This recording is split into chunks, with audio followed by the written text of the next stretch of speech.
He certainly looks the part, doesn't he? But is this type of circuit going to suit his style, do you think? Well, so far this season, you know, he really has been the class of the field. He's dominated the championship. He's won twice. He's the only driver to do that. But he's led so many more laps than anybody else. So he's head and shoulders above the others. But here in particular, in qualifying, he's way ahead of the other guys. He's on pole by 0.3 of a second, which on a circuit of this length is a huge margin. And if you consider that second to third place are split by 0.02 of a second, yeah, it's like that all the way down the grid. But Chris, it is a track with a reputation, isn't it? Yeah, and it's absolutely beyond question that we're going to see a very incident-packed race, and he's starting in the right place. The idea of driving on a circuit like this is to get out in front of the trouble. Absolutely. If you can get there, stay there. Right, well, we've heard a lot about the circuit. Let's take a look then at the track facts, and here they are. As we said earlier, Dover Downs, it's called the Monster Mile. It is 1 mile round with very high-banked, paved oval circuit.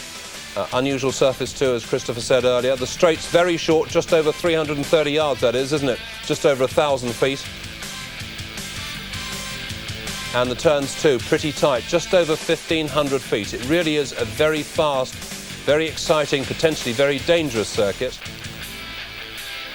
Capacity enormous, more than 100,000 people, permanent seating potential, 107,000 actual permanent seats, and 40 sky boxes. Those are the luxury VIP penthouses for the lucky ones. And it's the only track, as we said earlier, to have on-site gambling at the Monster Mile. And finally, well, we can tell you that it's the leader in harness horse racing. That's something which we didn't touch on, but you can. Apparently, when they're not motor racing, they're racing or trotting horses. And the weather, thankfully, it's looking good. 80 degrees, and it's no chance of rain, so we understand. So there we are, that's the situation as far as the circuit is concerned. We understand the cars are pretty well ready out there on the track. We can now join our colleagues at CBS Television, Mike Joy, former Indy 500 winner, Tom Snever and Ken Squire. Buddy Lazier with 2 IRL victories. Sophomore driver Dr. Jack Miller and Robbie Unser, 5th at Indy as a rookie. Eddie Cheever, the Indy winner, and Sam Schmidt. Row 10, USAC Sprint Car star Brian Tyler, and Jim Guthrie's back after that bad crash at Indy. Engine trouble in qualifying for Marco Greco and Scott Harrington in relief of Eliseo Salazar.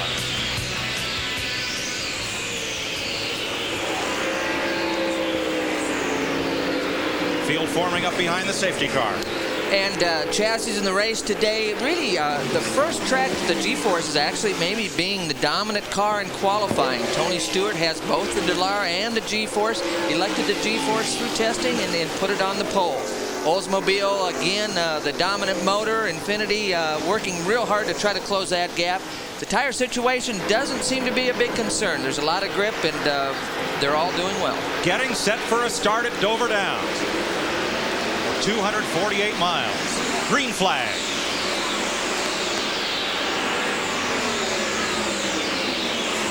Davey Hamilton jumped out in front of Tony Stewart early. A good safe start.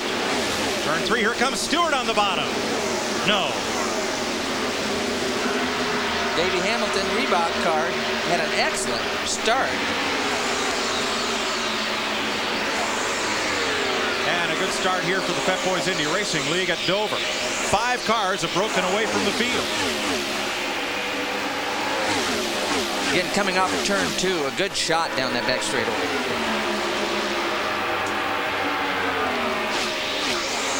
You just see Greg Ray, the green car, the dark green car, made a nice pass on the outside right there.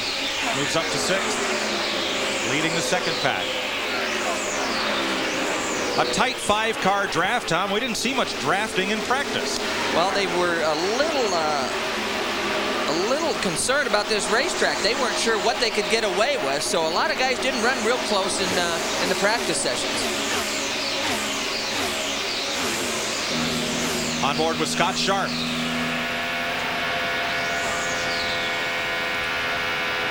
Again, you can see the steering wheel shaking around. We'll go by some lighter spots on the racetrack, and those are the areas where they actually ground down the racetrack to try to reduce the roughness of the surface. Turn 2, back straightaway.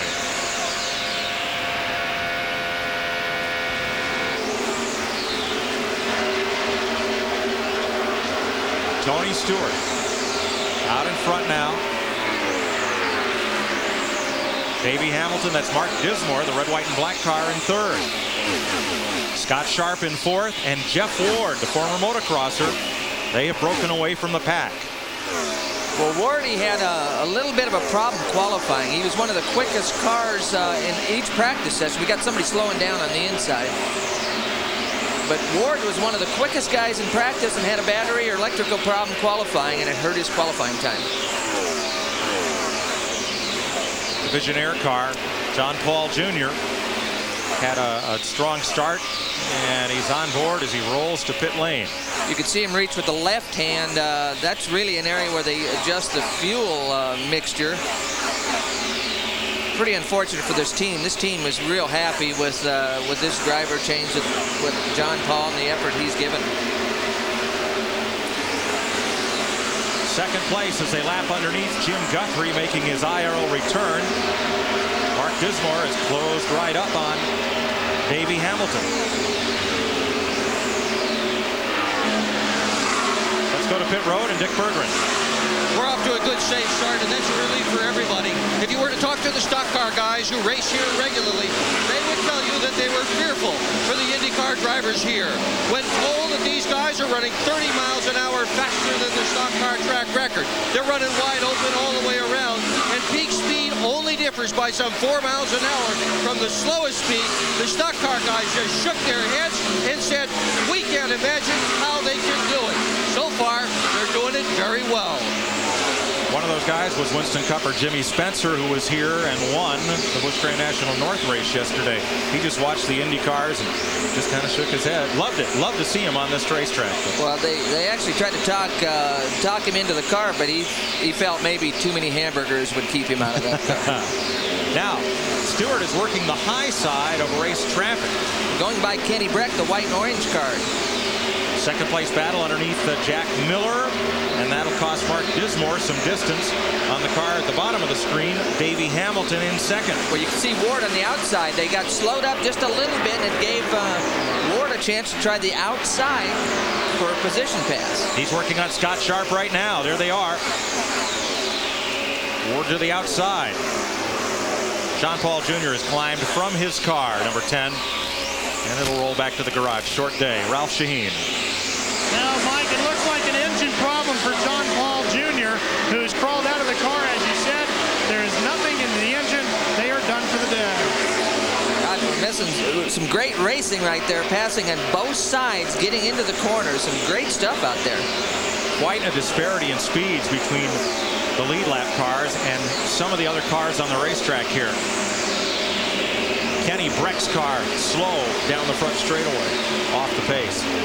And some of these speeds we're seeing here on the graphics are traffic related. If they were by themselves in clean air, it would be one thing, but traffic here can be really a hindrance for these guys. Tom, it doesn't look like there's anywhere on this track you can escape traffic, even with just 22 cars. No, and it doesn't look like Stewart's having much trouble with the traffic right now. I mean, he might not be in a class of it by himself, but it doesn't take long to take roll right now for that class. He just went past Brian Tyler.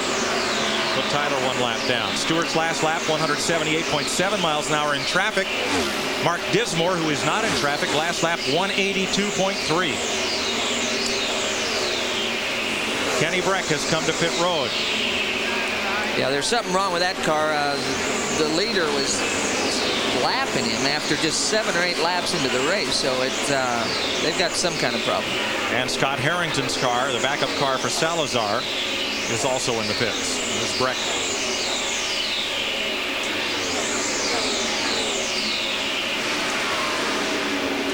Dick Berggren. Breck is in here right now. He has slowed right from the very beginning of the race. Crew Chief John King went out with a fistful of tools, but all they're doing so far is just changing the tires on this race car. They've got all 4 changed, but they're holding Breck. Holding him in the road, just sitting here, nothing going on. Now they've decided to let him go. I'm not sure they were holding him, or Breck wasn't sure he wanted to go back out there with just a change of tires. This battle for second, third, fourth. Scott Sharp right here slid underneath. It looked like it was probably Greco, and definitely got his attention. I think he surprised him quite a bit right then. They were also lapping Jim Guthrie at the time, and that has spread apart some of the leaders. As right now, Jeff Ward has lost touch with Scott Sharp. Tony Stewart, your leader. There's Stewart. Here's Ralph Shaheen. Mike, the bumps on this racetrack as they cross over the sections of concrete are so bad for the drivers that their eyes are just vibrating furiously to the point that most of the drivers cannot see their gauges. Hard in the wall, Ralph, and that is the 35. It is Jeff Ward. Spinning is Jack Miller. Spinning is Scott Goodyear. Miller plows into the back of Ward, but Jeff Ward hit the wall in turn 4 a ton. The right side wheels and suspension have been stripped from the car. Ward, of all the drivers here, perhaps in the best of physical condition, and he is going to climb out under his own power. Yeah, it looks like Jack Miller is moving around in there too, and there's Goodyear, so it looks like all the drivers are okay. The last two guys, Goodyear and Miller, were really, you know, they were a half a lap back, but things happen so fast on this racetrack that you can get involved real easily. And the exit from turn 4 to the front straightaway, because there's also an inside wall, is somewhat blind. So chances are the drivers, even though they have radio control with their spotters, they don't see the incident until they come on to the straightaway. Well, that's one of the tough things about these mile tracks. It's hard to look across the corner to see what's happening on the exit as you're entering, because you get your hands full. An incredibly hard hit. Something had to break on Ward's car because he was in the low groove right down against the track apron, and the car just rocketed up to the wall and impacted it. Well, that's one of the tough things about running here in the Indy cars. They like the low groove. It's faster. They can run flat out up higher, but it takes another 2/10 to get around. Ralph Shaheen. Well, we've caught up with Jeff Ward. He's standing by with his wife. Wardy, what happened? You all right? Yeah, I'm fine. Just going through the middle of 3 and 4. The front right A-arms or something snapped, and it just went straight up in the wall. Kind of the same thing Salazar did yesterday in practice, and I'm afraid it's probably not going to be the last one today. The track's real rough, and it's just unfortunate because we had a good car and moved up real well, but you know, I'm just glad I'm okay. It was a pretty hard hit, and hopefully everybody else is all right as well. Can you explain what it's like inside the cockpit, how violent the ride is? Well, it's just, you know, it's just a vibration, like maybe, you know, compared to running on the smooth tracks, it's like having all 4 tires out of balance, you know, the whole time, and it's just something you got to get used to. But I like to thank, you know, the ISM crew for a great job, and Tabasco, Superflow, Prima Donna Resorts, Prolong, everybody. It's 3 races in a row. It just makes it real tough to the championship, and but we'll be back. All right, Wardy, glad to see you're okay. Mike, this is one of the best conditioned athletes you'll find anywhere, Jeff Ward. This is a gentleman who runs triathlons for a hobby. Well, that car is not going to run anywhere. The right side is completely stripped from Jeff Ward's car. There is a look behind the driver compartment, and you see where the right rear suspension was. And look at the right front. Tom, there's nothing left. There's supposed to be all the suspension pieces, the upright, and a tire and wheel assembly there, and it's all gone. But all of that material helped to absorb the impact. Jeff Ward just took a tremendous hit into the wall. Well, you can see the impact here, all the marks along the concrete wall, but again, a testimony to how strong these cars are, because the driver jumps out and uninjured. Now, Jack Miller is okay. He has climbed out of his car and is talking to one of the rescue workers at start-finish next to the inside pit wall. Scott Goodyear also climbed out of his car okay. Both of them had to spin to try to miss the Ward car. Now, there's Jack Miller. Goodyear spun down to the inside wall. Miller spun his car, and it ended up sliding into Jeff Ward's machine and then to the inside wall. When they've pushed Goodyear's car back into the pit area, and they're actually trying to get it back to their pit stall to see if they can't maybe make some kind of changes or adjustments to keep that car in the race. It didn't look too bad, Tom. He just took a light hit into the inside wall. So they're pushing that car back. And again, they're going so fast. They come upon the accident so quick. And here we've got a shot of it. Ward, that's the tail end. Ward's up against the wall, so we don't see him get in it, but you see him sliding down the racetrack. Now, this is the front straightaway. He got in trouble in the middle corner. Lyndike on the inside. He gets by without a problem. What we don't see from this angle is how these guys are getting out of the throttle. There comes Jack. He spun 360 and clips what's left of the back of the car. Boy, Sam Schmidt just snuck through there on the inside. Steve Knapp that has just got past. Here we are. There's Wardy up against the wall. You can see the tires coming down the racetrack. Goodyear's back there. Now, here comes Jack Miller on the outside. Goodyear sort of moved up into Jack, and they made contact, and both got involved. I think the reason Goodyear ended up into Miller is he ran over the wing from Ward's car. That had to do damage. Well, this is inside Goodyear. Now, this is inside Goodyear.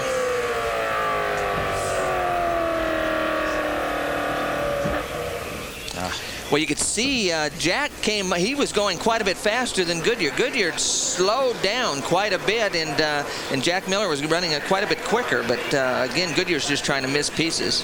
This is inside Lyondike now. Look he's just down low, trying to miss all the debris. He gets through, no problem.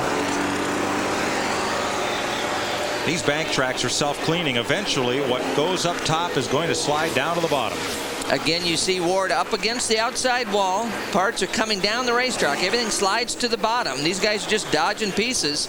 And, you know, Goodyear sort of came up. Jack was going quite a bit faster than Goodyear, and those two got together, and they both spun. Let's go to Dick Berggren. Well, Scott Goodyear had climbed out of his race car on the speedway. They hooked it up with a tow truck, brought him back to the garage area.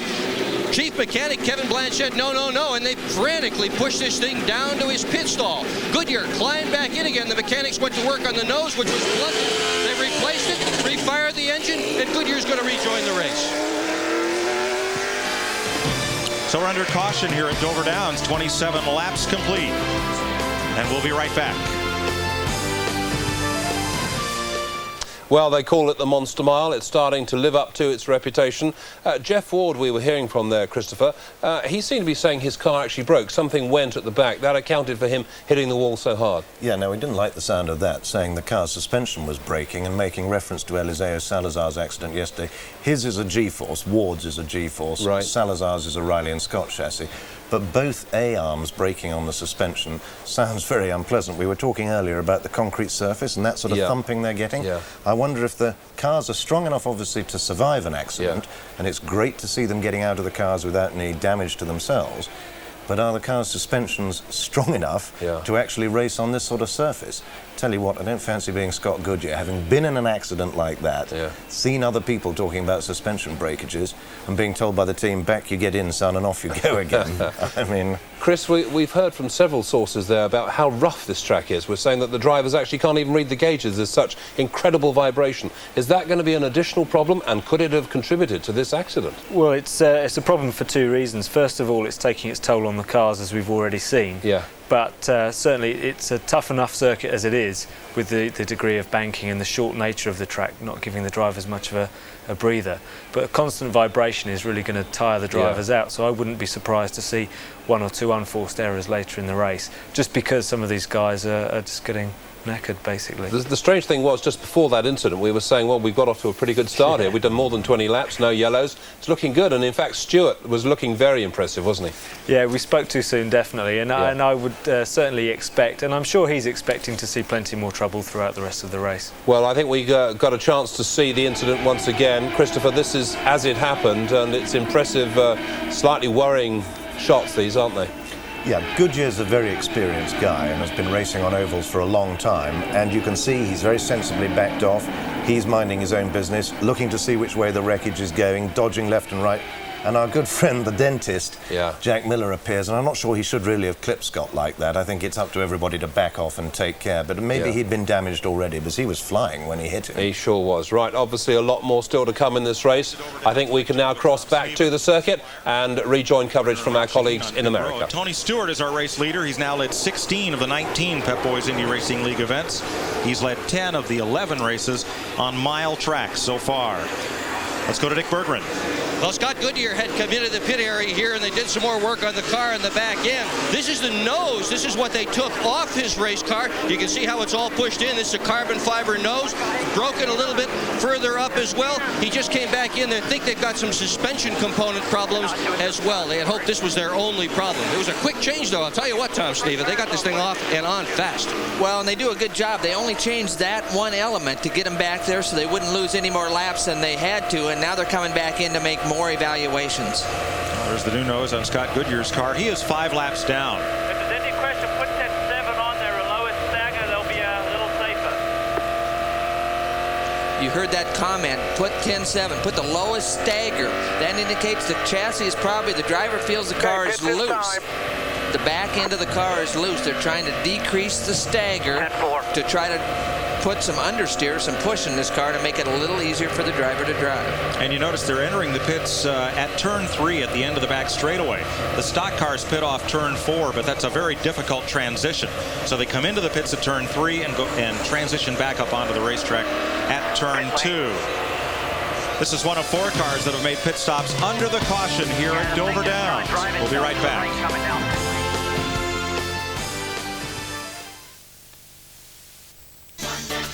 A land of sea, sun and sand for 4 days plays host to some football greats, both past and present, who lace up their boots to challenge for the title of Seven-a-side Kings. The Trinidad and Tobago Soccer Sevens starts Monday at 7, Sky Sports 3. What is it with you old marrieds? You've been at the oysters. Funny you should say that. We did go for oysters the other day. This little place down by the sea. I want two lips to kiss me like you're kissing me. Honey, can't you see? Yeah, yeah, you're the one for me.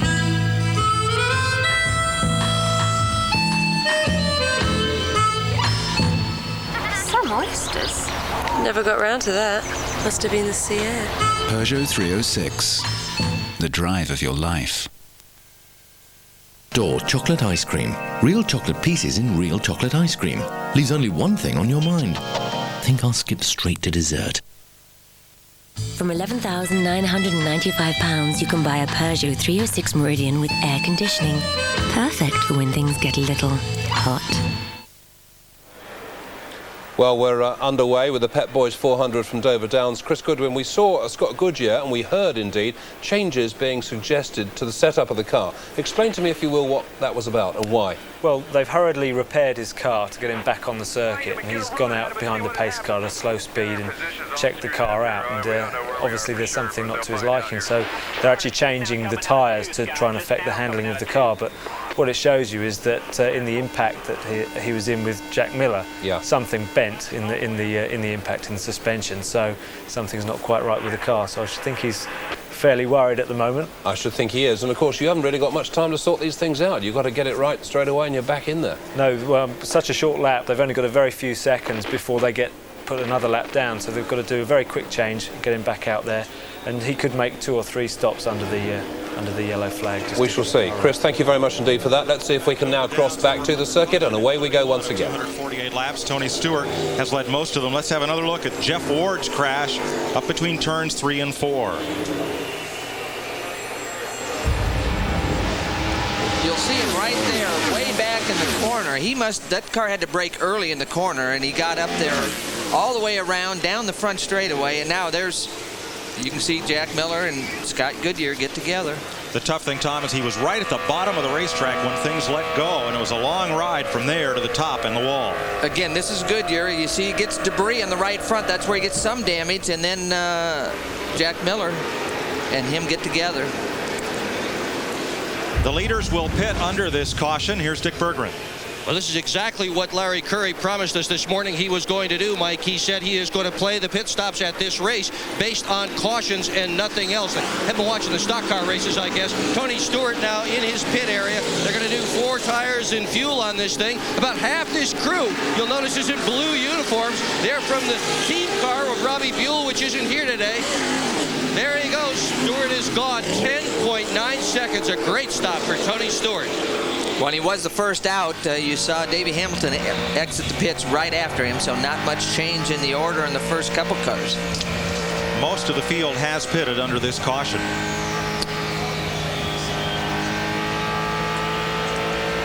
Thomas Siebing at work with Scott Goodyear, who was involved in that incident, but is now back on the track. Yeah, Scott, this is Tom Sneva up in the booth.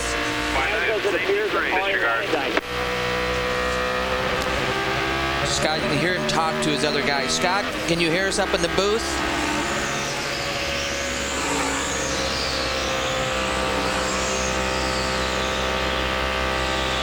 He was just talking with his crew a little bit, so yeah, he's got his hands full trying to get this car sorted out. One car. Starter has green flag in hand, so looks like we'll get a restart this time by. Drop on the pace car. It's halfway down the backstretch. John Paul Jr. is in the garage. Kenny Breck has electronics problems. They thought spark plug wires. It may go deeper than that. Jack Miller was involved in the incident. So was Jeff Ward. Dick Berggren. Well, Breck's car, Mike, you're right. It may well go deeper than that. They have changed just about everything electronic on that car. John King, the crew chief, however, says they do not yet have the problem. He has gone into the garage area for more significant repairs. Raul Boisel is the race's third leader. As we go back to green, it is the first time he has led an IRL race. Jim Guthrie having trouble getting up to speed. Back under green. Well, again, Mike, you could see that some of the guys did not take advantage of that pit stop, and they remained out. Schmidt's out there. Both the Cheever cars stayed out. Robbie Unser. And Cheever drops to the inside, makes a pass, moves up to fourth. Good racing mid-pack. That in the middle of your picture is Stewart, and way down to the apron, Scott Sharp. He saved it. Oh, my gosh. You don't get away with that one very often. When you run her down on the transition, the car's got to get unstabilized tremendously, but they got away with it. No crash. Marco Greco on the outside. Goodyear, Sharp, both. And Greg Ray in the Conseco car both get by. Marco Greco in the red car was up where he was supposed to be. They told the cars being lapped to stay high on the racetrack. Right. They thought that'd be a little safer situation. If you're off speed a little bit, leave room underneath. There's Lyondike in the black and white car right there, followed by Dismore. Dismore's been very quick. This is inside Lyondike. Right behind Lyondike is Dismore, who's had a good weekend. Cheever. Running down, leader Raul Boisel. Eddie Cheever in that teal-colored car looking for the lead. Jim Guthrie's been black flagged slow on the racetrack. Well, Cheever didn't qualify that well, and he was real concerned. He knew he was running a lot of throttle. He's been running wide open since he got here, he told us, but he'd been 2 or 3 miles an hour off for the qualifying situation. Here comes Stewart underneath Cheever and steals second spot away. Well, and I'm not sure Cheever wanted to leave that inside groove open, but... oh, he blocks. Well, I don't say blocks, but he protects the track against Scott Sharp. He decided to maybe not make that quite so easy on the bottom side, but you can see Stewart just go right through the traffic. He's right back to the lead. Tony Stewart in yellow and red over Raul Boisel, Eddie Cheever, and Scott Sharp. Greg Ray has moved up to 5th. Unser to 6th. Davey Hamilton 7th. Ari Lyondike, Mark Dismore, and Lazier. See how quick they come off the corner there. I mean, they get up the hill in a hurry. Ralph Shaheen. Well, Dr. Jack Miller's just come out of the infield care center. How are you, and what happened to you out there? Oh, I'm fine, thank you. Jeff Ward obviously hit the wall, and some debris came off. I went high to miss him. I hit some of his debris, thought I had got by, and I know Scott Goodyear didn't see me and turned up and caught me, and it spun me out, and then I ran in the back of Jeff. And I'm sure he didn't mean to do that, because during the wreck, it's survival of the fittest. Everybody's just trying to get through. So it's kind of a shame. We went through some adversities this weekend, but we had a good race car. Mike, they'll load up and head to Charlotte. Practice starts there in 4 days. And caution is out as Mark Dismore comes to pit road. This was the fastest car in practice, and it has lost an engine. Oh, Dismore, popular pick among the Railbirds for a top 3 finish today. Hoping for his first IRL win. He came close at Orlando. 5 laps from the checker. Needed to pit for fuel, and they have lost the engine. And again, no accident for this yellow. I think it's just for debris or something, parts of this motor that were left on the racetrack, possibly. Let's see what happened to Mark Dismore. Right there's Mark. The middle car there, you can see the smoke come out of the back of it. Usually that means they've burned a piston or knocked a hole in the piston. Everybody gets by without incident. And he's out of the car and out of the race. High attrition in the opening laps here at Dover Downs as the IndyCars return for the first time in 30 years. We'll be right back.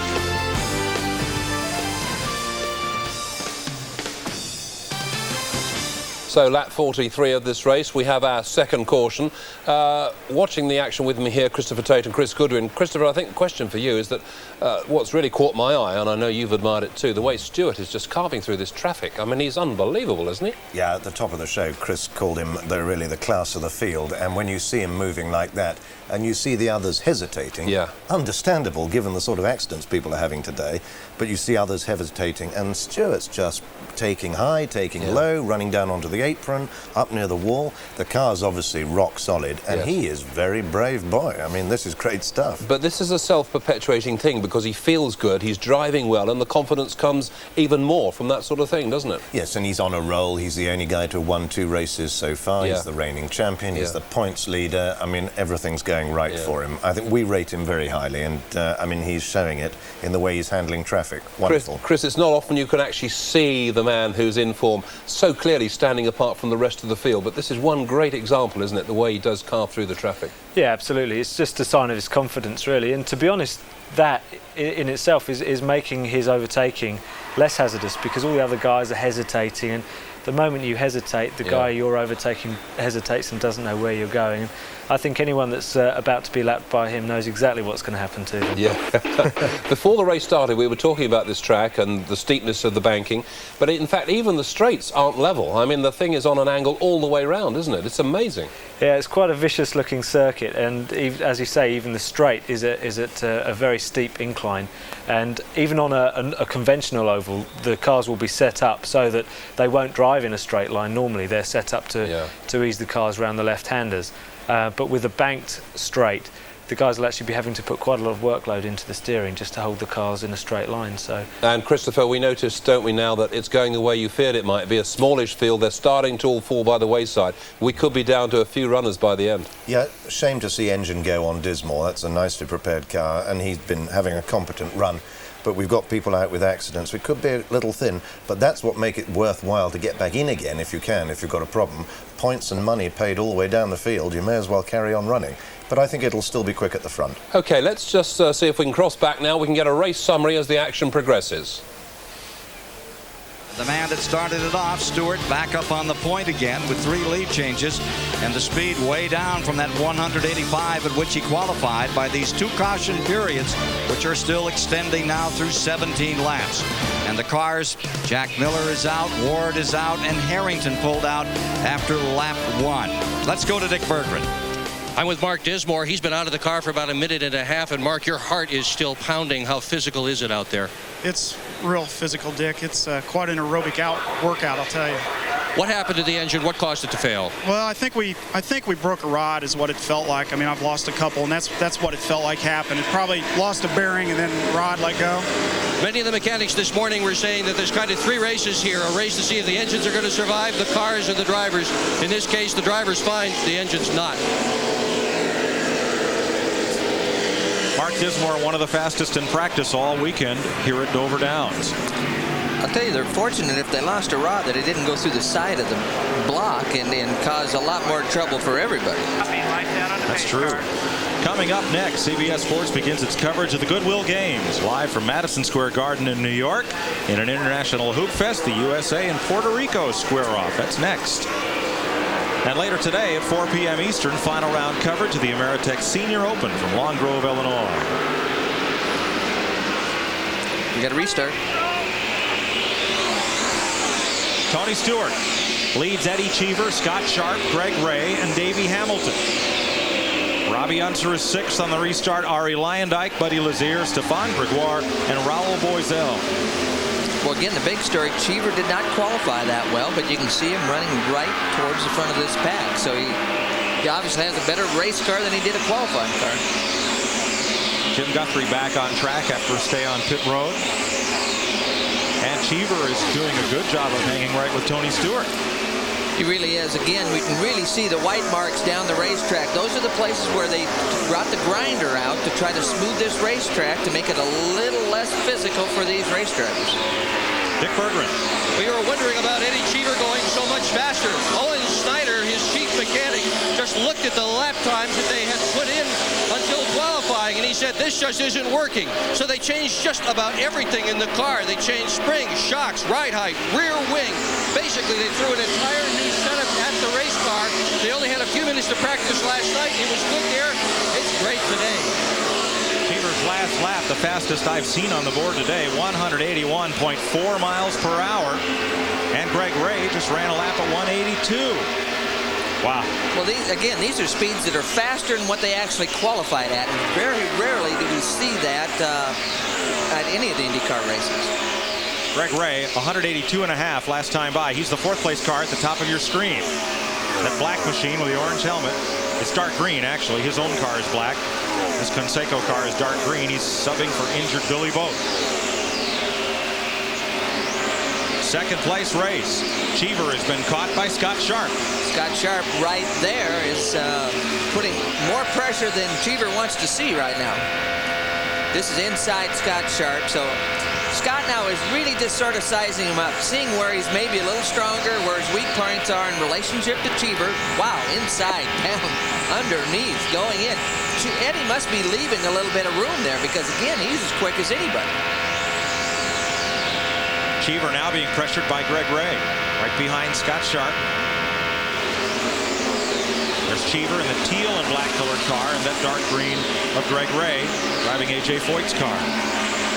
Done a nice job. You know, it took him a while throughout the weekend to get used to working with the new crew and working with A.J., but again, it's race time. It's time to press the button, and he's pressing her pretty good. Ray qualified 7th. And now battles for 3rd with Eddie Cheever. It's interesting. Eddie was real good when the tires were cool. As the thing's heating up, I can't tell yet if it's starting to get a little bit loose and he's having to roll out of the throttle a little more than he wants. Well, you can see the bumpiness in Greg Ray's car right there at the exit of turn 2. The car really just jumps and then settles down from the downforce, but it's pretty violent transition. There's Robbie Unser on the outside, the blue and yellow in the Children's Beverage Group, and Lyondike going by for 6th place. Ari Lyondike qualified back in 10th position. He's had a time coming to grips with Dover. Now, Greg Ray draws a bead on Cheever, but Cheever's protecting that low line against Greg Ray. More on Greg Ray. Here's Ralph. Greg Ray is filling in for injured Billy Vogt. The team knows that Billy is coming back in a couple of weeks and that Greg is going to go on to another ride. So when they worked on this car all weekend, they told Greg, all we want you to do is drive the car, tell us what you feel, we'll make the adjustments. They didn't want to give away any of their secrets with this car, so Greg Ray has no idea of any of the setups on this car. All he knows is it's handling better than it did the last time he was in the pit. Well, it's obvious he's put away the blindfold that Foyt's crew has had on him then. Remember, at Texas, Billy Vogt really had to work to hold off Greg Ray to win that race. So. Well, and actually, some drivers are better if they don't get into the engineering side of the race car. A lot of times, they don't need to know what springs and shocks and wing angles are in that thing, but they've got to be able, the driver's got to be able to tell the crew what the car's doing out there, where it's handling well, if it's understeering getting in and loose getting off. He's got to be able to communicate with that team so they can make the adjustments, and obviously it's worked. Let's go out on the roof to Ken Squire. Well, Robbie Unser's performance out here today came from 16th position on the starting grid as he rolls up through an Eddie Cheever's second car up into 7th spot, having an excellent run at the present time. That Hart-prepared car, the crew chief on the machine, looks like he's going to go for the top 5 before this is over in that yellow and blue livery that you see right there. Mike? 7th right now, Ken, is race leader. Tony Stewart begins to come up into traffic. Davey Hamilton moving up. They're about to lap Raul Boesel. Remember, he was the leader at the restart, but 1 lap later, he decided to surrender the lead and pit, and now Boesel's in danger going a lap down. Yeah, well, that just shows you what traffic will do. They were boxed up for the restart, but if you get trapped in traffic, it can really hinder your performance. This is looking out of the back of Boesel's car right here, and that's Stewart, again, sizing him up, looking for a place to go. He says, let me look down low. Boesel says, I like down low too, so that ain't going to work for both of them. Or you heard he's just been told on the radio the leader's behind him. So, hoping this favor gets returned someday, look to give a little room. Well, either that or you try to drive a little bit harder to keep the leader behind you and hope you can catch a yellow that'll let you pack this up and make the adjustments on the race car. Look at his hands on the steering wheel as we go down that straightaway. Well, look at his head. Look at the head bob around. I mean, this whole area, there's just a lot of roughness in this racetrack. Now, when he gets on the front straightaway, the driver actually have to turn the wheel to the right a little bit to hold it up the banking. Very unusual. They're not used to that, and that surprised some of the drivers when they first came here. Well, the straightaways here are banked steeper than the corners at Milwaukee, almost New Hampshire. Yeah, and close to Indianapolis. There goes Stewart. Finally got by on the outside, so Bosell protected the inside, but Stewart said, I can't wait any longer. Tony Stewart rockets through this field. Scott Sharp up for second. Eddie Cheever is third. Greg Ray is fourth. Fifth, Davey Hamilton. Sixth, Ari Lyondike. Robbie Unser seventh, and here's the battle for eighth. Buddy Lazier in that purple number 91, and Stefan Gregoire right behind him. Inside Buddy's car. See that thing shake? He fights the car in the corner. This is looking out of the back of Lazier to Stefan Gregoire, the Blue Star battery car. They've had a good weekend. Look how Stefan's able to keep the car down pretty tight, but now on the inside. Car on the bottom, car on the bottom. That's Steve Knapp. And the spotter, you heard the spotter try to warn him, but it was a little bit late. But again, that's Steve Knapp in the PDM car, and he's all over these guys. And here comes Tony Stewart. There's your race leader, the yellow car, coming right in amongst this group. Again, you can't be too careful in traffic when the leader's coming up on you. You got to get clear and try to get some ground. There's Stewart on the outside of Gregoire. Now he moves up on Lazier. Trying to put Lazier, the 8th place car, a lap down. Ralph?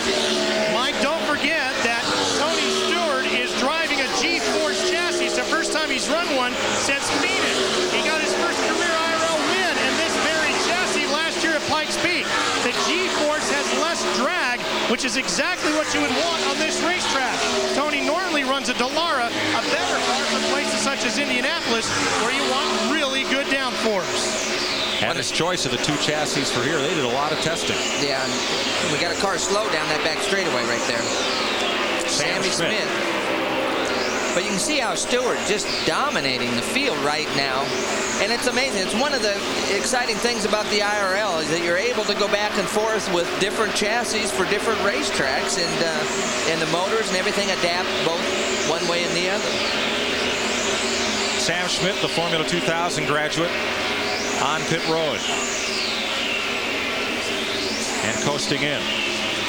Scott Sharp having a tough time in the traffic. The report is that Schmidt was out of fuel, ran out of fuel, and he may not make it around to his pit.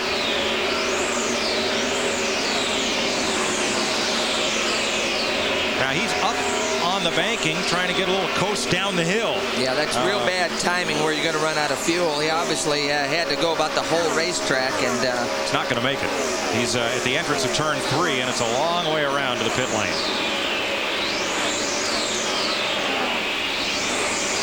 So after 77 laps, a number of them under caution. Schmidt trying to stretch his fuel to the next caution is unsuccessful. Tony Stewart has led all but 11 laps so far today, 77. 78 this time. Well, it's going to be interesting to see what they got to do. Schmidt is not going to make it, so it'll be interesting to see when they throw the yellow to try to get him out of harm's way. Stewart pulling up on Marco Greco once again. Well, we got Cheever and Greg Ray right there. Ray is giving Cheever more pressure than he'd like right now. Sam Schmidt's trying to bump it along on the starter motor, and they have waved the caution for Sam Schmidt. Pits are closed. Car 1's your leaders in turn 3. Now the pits are closed as the caution is waved, as you've heard. North end of the pit. Schmidt can pit and add enough gas to get back around the racetrack without penalty, even though the pit lane is closed right now. CBS Sports coverage of the Pep Boys 400K continues after this message and a word from your local station.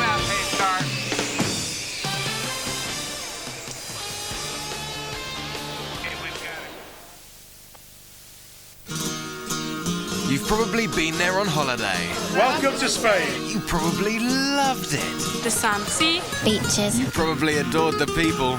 bit mucky, bit smelly. Revolting. You probably enjoyed their hobbies. They chuck cows off buildings and that. And you must have loved their food. No traditional restaurant is complete without bull's testicles. Relive your favourite holiday moments. Goodness gracious, his balls are on fire. Bloody Foreigners, tonight at 10, first on Sky One. For some people, the path to buying a new car is full of uncertainties.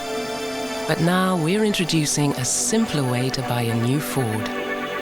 Simpler to choose the model you really want. Simpler to take it for a test drive. Simple, straightforward pricing. And a range of simple ways to pay. Experience simplicity. Call 0800 64 64 64 to connect with Ford.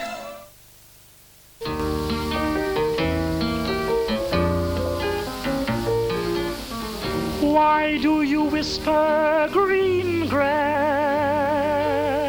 Why tell the trees what ain't so? Whispering. You can cut 1/3 off UK calls on Saturdays in September. Call 0800 241424 now to register for BT's Chatterday Saturday.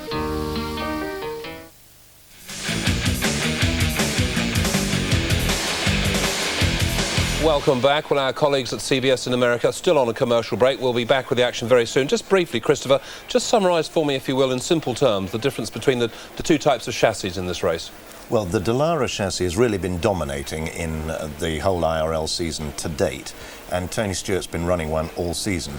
For this track and this track only, he's taken up his G-Force chassis again. There are 3 spec chassis in the whole series. Yeah. The Riley and Scott, there's only one of those, and most people seem to be with the Dallara, and the G-Force is built in Sussex, and Tony Stewart is saying that he feels it runs through the air better on this particular circuit. And the chassis can really be the key to success, can't it? Absolutely, it's strong too. That's the thing he's really after here on this concrete surface. And they know how to build them strong. They built Richard Noble's Thrust 2 land speed record car. They sure did, yeah. Excellent. Well, thank you for that. I think we can now cross back to our colleagues in America. We're about a third of the way through the action, and let's now rejoin them at Dover Downs. Scott Sharp, Tom Sneeve up in the booth. Go ahead, Tom. Scott, we got to ask you a little bit about traffic. You got down in the apron, getting into the corner one time, battling for position. That was fun to watch. What was it like from your spot? Well, long speed up the back is pretty good. Definitely not where you want to be. You know, close quarters to 3 cars from there. I wanted to get by Tony. I wasn't sure if he saw me, and I just used up a little extra load, I think. One finger this time, Scott. Did it knock the car loose, or what did it do to the handling? Well, it just pushed it up. The minute you got down onto the apron, it pushed it right up the embankment. Luckily, I think Tony saw that I was low, and he moved up a little as well. How's the chassis other than that? I mean, how are you? You got something for Stewart in front of you? You're going to go green this time, Scott. You're going to go green this time. Fuel to 96. Fuel to 96.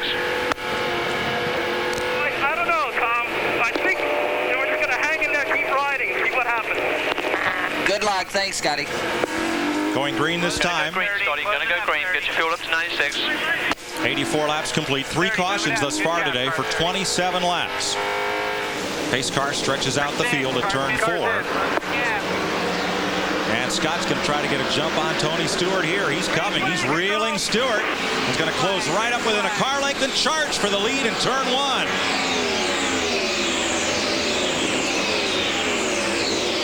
Sharp's got him.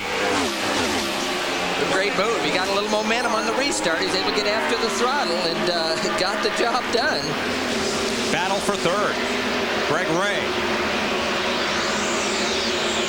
Well, good battling here, side by side.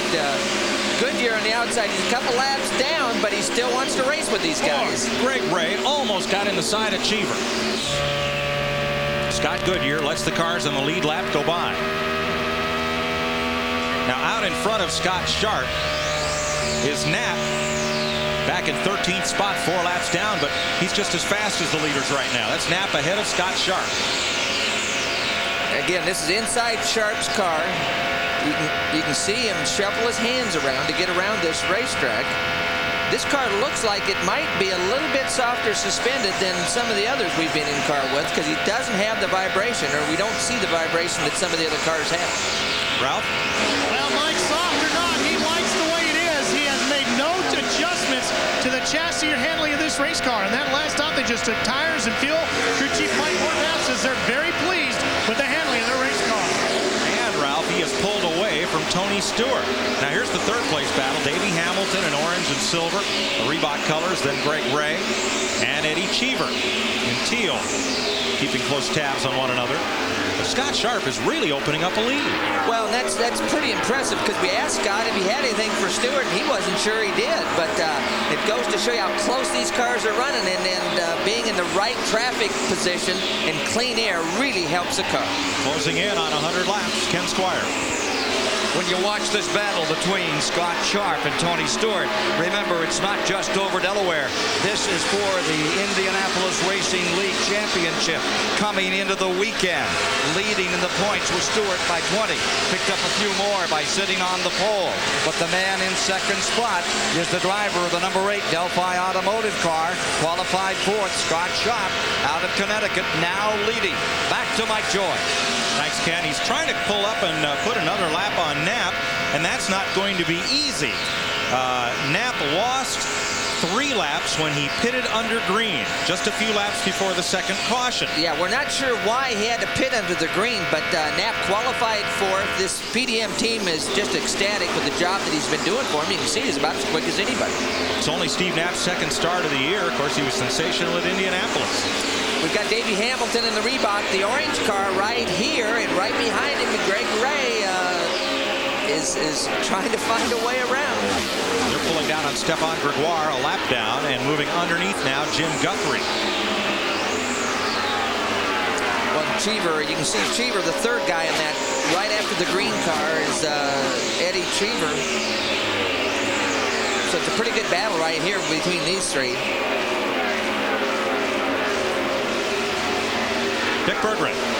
Well, Tony Stewart came in on that last pit stop, and his pit stop was fast. Oh, we got a big crash on the front stretch. Big front stretch crash. That's 99, Sam Schmidt. He pounded the wall down the front straightaway, and you see the whole right side is clean from that car. Well, you can see that tire is still going to cause somebody trouble, but again, it just wiping the right side out. Spotters are trying to indicate where their cars need to go. Now that would be there's the rear tire, I believe. He hit the wall, Tom, right at the exit of turn number 4. The car swept up high and just pancaked the wall with the right side. Sam's moving around, and he's going to climb out. Well, again, he was a little farther around the corner than the first incident we saw. Car 8, turn 1. Sam's okay. He stumbled a little bit, but he just nicked the left front. Going through pit lane instead of the racetrack. Well, since he and his dad own most of that car and equipment, that's going to be a devastating setback for Schmidt. Something must have broken on the car, because it wiggled and then went up and shot into the wall. Yeah, well, there's other owners now. There's probably people in the grandstand that own parts of that car now. Schmidt is okay.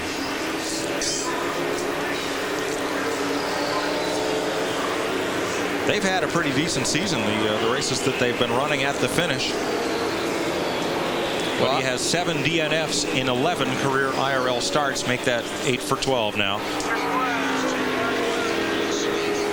Okay. If you'd been sitting on top of the wall, here's what you would have seen. This is coming out of turn 4.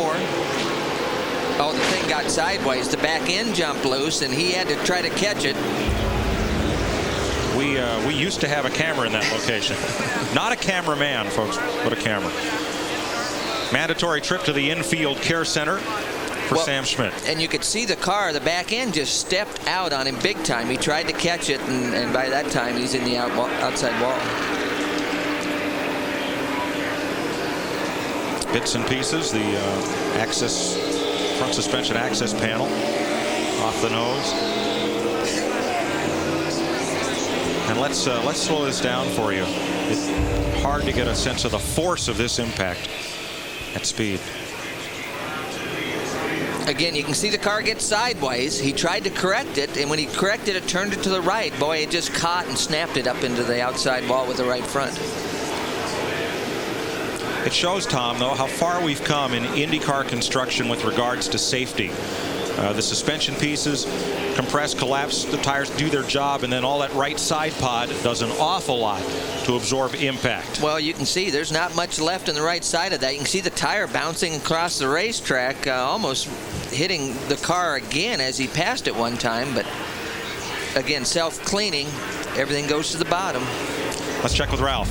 Mike, look at this. Here's one of the tires and pieces that came off of Schmidt's car. You can see the inside is still here. You can see all the suspension pieces as they broke upon impact. The outside of the wheel tire completely gone. A very, very heavy impact by Sam Schmidt. This was still on the racetrack. The track cleanup crew picked this up, just threw it over the wall to get it clean so they could get the other cars still in the pace laps. Oh, wait, look at the brake line still attached. Again, the thing jumped sideways late in the corner. I mean, he's back into the throttle quite a bit of a few seconds, and so that there might have been something that broke in that car to snap it sideways like that, because, again, he'd been back after the throttle for more than a few seconds on the exit of that corner. But the best news is that Sam Schmidt is okay. Here's another look at it.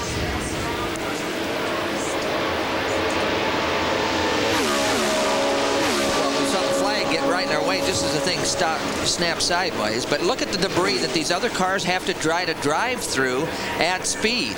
Now, I talked to some of the guys last night. They'd say they'd rather drive through it than try to avoid it, especially down in the corner, because the transition is so bad that they think they can get in more trouble by trying to dodge the pieces than they can by just driving through it.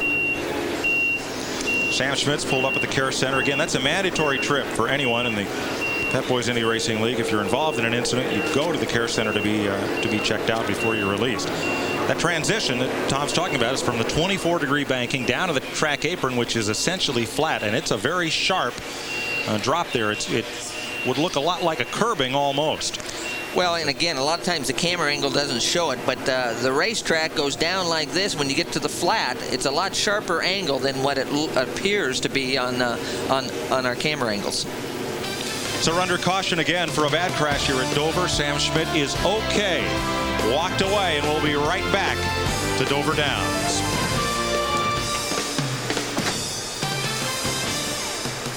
Well, hopefully you're enjoying our coverage, thanks to our colleagues in America, of the Pep Boys 400 from Dover Downs. Watching the action with me here in the studio in London, Chris Goodwin and Christopher Tate. Christopher, first of all, your reaction to what we just saw. Sam Schmidt, a lucky man? A very lucky man. That was a big accident, and it went on and on and on. I mean, from the end of turn 4 all the way up to turn 1, there's debris all the way down the start-finish line. It's going to take some time to tidy that up. That was a big impact, and it hit very the wall hard. fast and hard, yeah?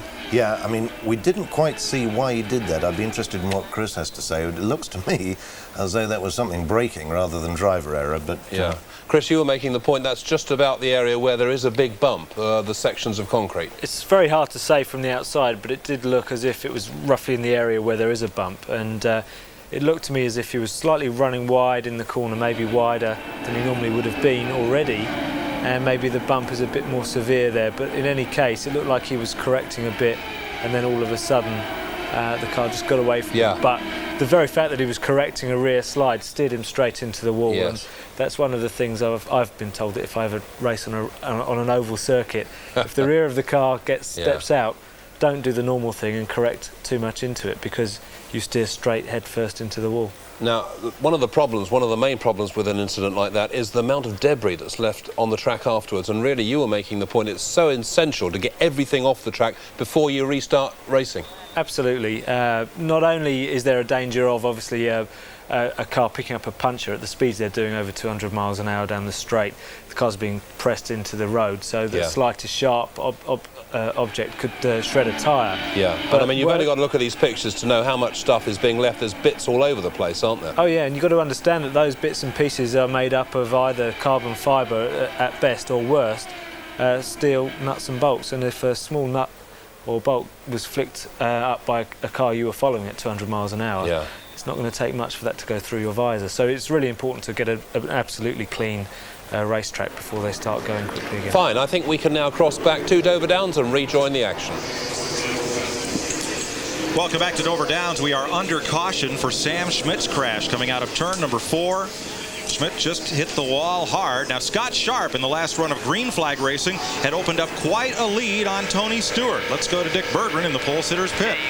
Mike, the handling has gone away on Tony Stewart's car. In that last pit stop, they changed the tire combination on that race car. They also changed the nose wing. Stewart radioed back to his crew. It's worse. He's got a lot of onboard adjustments in that car. He's fooling with all of them, and he says to his team, do not worry. This car will be fine at the end of the race, even though Scott Sharp's faster than us right now.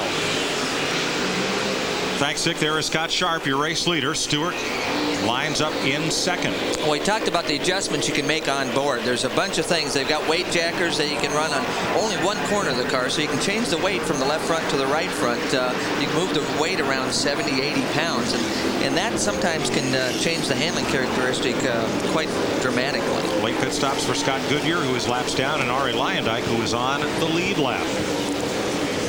We're joined by Billy Bode, who's back after that tough crash at New Hampshire. How's the leg mending up? It's doing good. I think my recovery's going well, and everything, is on progress, and I'm looking forward to get back in race car. Does it twinge a little bit every time you see one of these guys hit the wall today? It does.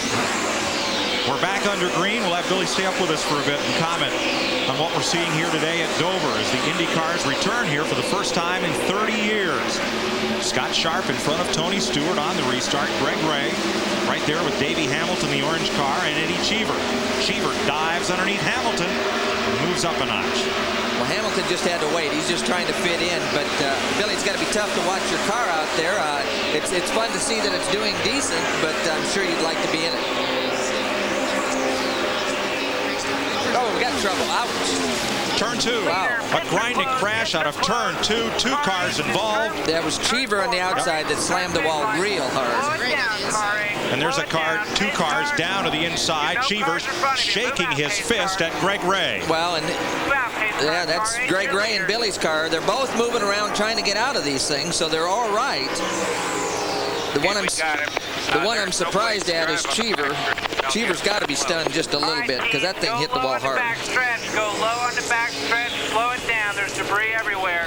They were battling for 3rd place, make that 4th place behind Hamilton. Well, this is Eddie Cheever right here. Again, to get out and to be able to reach down and feel if your leg's still there. I mean, there's not much left of that race car. And Greg Ray in his first race for A.J. Foyt while battling Cheever for 4th. Cheever, you can see he's shaking his head a little bit. He thinks that maybe he wasn't the cause of that accident at this point. It was hard to tell really what happened when they got together. The best news is both drivers are okay.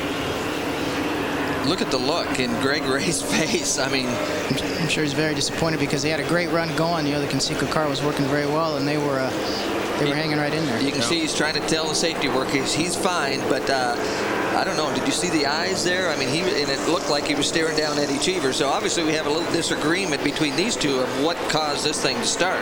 Cheever was waving his fist at Greg Ray even before the car came to rest. Now you're hearing Tom Sneva and also Billy Bode. When do you hope to be back in the seat? I was hoping to be back for Charlotte, but they told me it's going to be Pikes Peak before I get back. So, we'll just continue my rehabilitation and, just keep working out and staying with it, and then I'll be ready for Pikes Peak. I know you'd rather be in the car than standing up here with us, but what about what we're seeing here today? We've had Jeff Ward, we've had Sam Schmidt, and now these 2 cars just pound the wall here.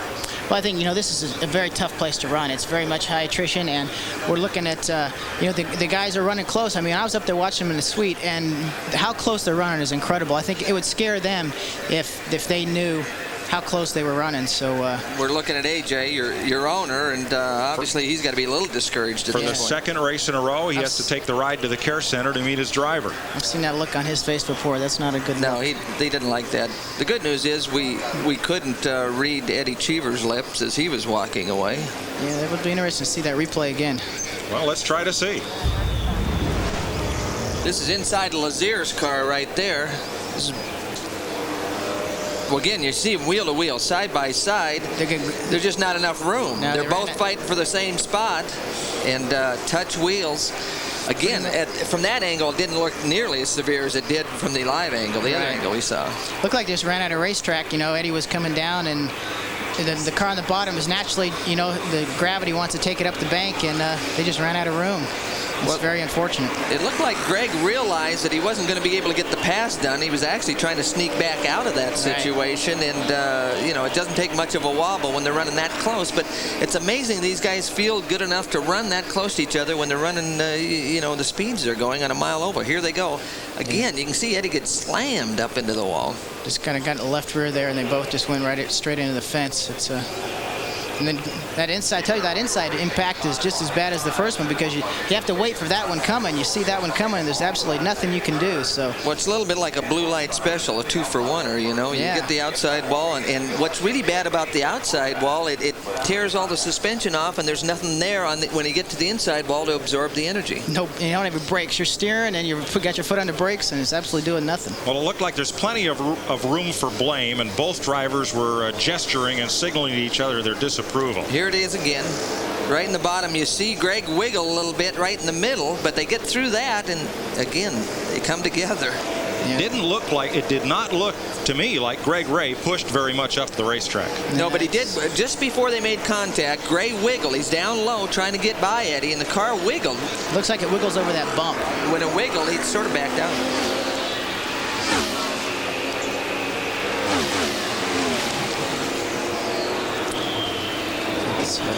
Those wall-mounted cameras are they're earning their pay today, overtime. Well, the drivers are taking a beating and earning their pay today, too. Dick Berggren. Well, Tony Stewart's problems just got a whole lot worse. A few laps ago, he radioed to his crew that the corner of the dashboard was flopping down. A few laps after that, the whole dashboard fell into his lap. So he is here on pit road. They're taping the dashboard back into position. The great worry is what would happen if one of the wires there might short out or might fail. That could cause a problem with the engine or some other component in the race car. Stewart's back on the speedway. He is at the tail end of the lead lap. What's amazing is they've changed a lot of parts on that car, put new wing, new components on it, because they knew how stressful this racetrack is on the different suspension pieces. But I don't think they thought the dashboard would fall out of the thing because of the racetrack. There's the top of that suspension cover gone. One car, number 81. Here's our Aflac trivia question of the day.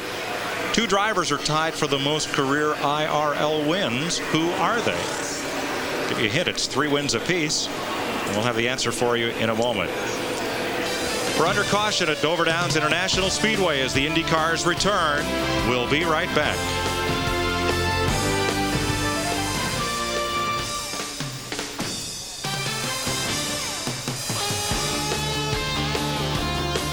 Well, this is certainly a race with plenty of incident, a lot for us to discuss here in the studio in London. Greg Ray and Eddie Cheever, that was a potentially very nasty accident, Christopher. And again, we have to say, these cars are so strong. Well, I mean, the way they come apart to dissipate all the energy is the key to the thing, leaving you in the central safety cell. There didn't appear to be much left of Cheever's car, did there? But, I mean, that was a big smash. And if you watch here, the impact into the wall, pressed up against the wall by Greg Ray's car. No wonder the guys on the pit lane were scattering, because that car was just breaking up all over the place. Yeah. And nice to see them both safe. But they look cross with each other. I suspect a few words may be exchanged, if not blows. They're obviously not happy, but thankfully, as you say, they're unscathed. But, Chris, you were making the point, weren't you, that probably really just a racing incident. You wouldn't actually say Eddie was at fault there. Well, his only fault really was the fact that he didn't necessarily give Greg Ray more than enough room, which you should really do in that sort of situation. He gave him just enough room, but unfortunately at the moment he gave him just enough room, Greg needed a bit more. But what we're saying is that's because they're on a very different type of track this week to what they're normally used to, and he's maybe hasn't taken that into account. Absolutely. Some of the oval circuits they're racing on are much smoother, more predictable through the corners. There's a lot more room through the bends anyway. But, here they're actually fighting to keep the cars stable through the corner. And I think at the moment that where they were inches apart, it looked as if Greg Ray just had a slight wiggle, maybe hit one of the bumps in slightly an awkward position, and he just moved slightly and they touched wheels, just touched them very gently, but that's enough to cause a big accident. Christopher, we have a feeling, don't we, this could be quite a long delay because there's an awful lot of debris. We discussed that a moment ago. There is now plenty of that on the track. There's a lot of sweeping up to do, and it will take a little while, I feel. I think the interesting thing here about Greg Ray is, he's not got a lot of experience, And Cheever's experience may in some way have played against him in this accident, because Eddie's so used to the way they come smoothly off the transition of a normal banked corner onto a flat straightaway. Here at Dover Downs, we've got a 9-degree bank on the start-finish line, so they're coming down from 24 degrees to 9 degrees, and I think Cheever just got a bit chopped out, didn't give him enough room.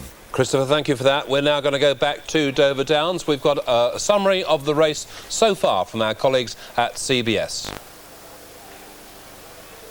Retired from the event, Ray and Cheever, the latest after this sensational incident in turn 2. Let's go to Ralph Shaheen.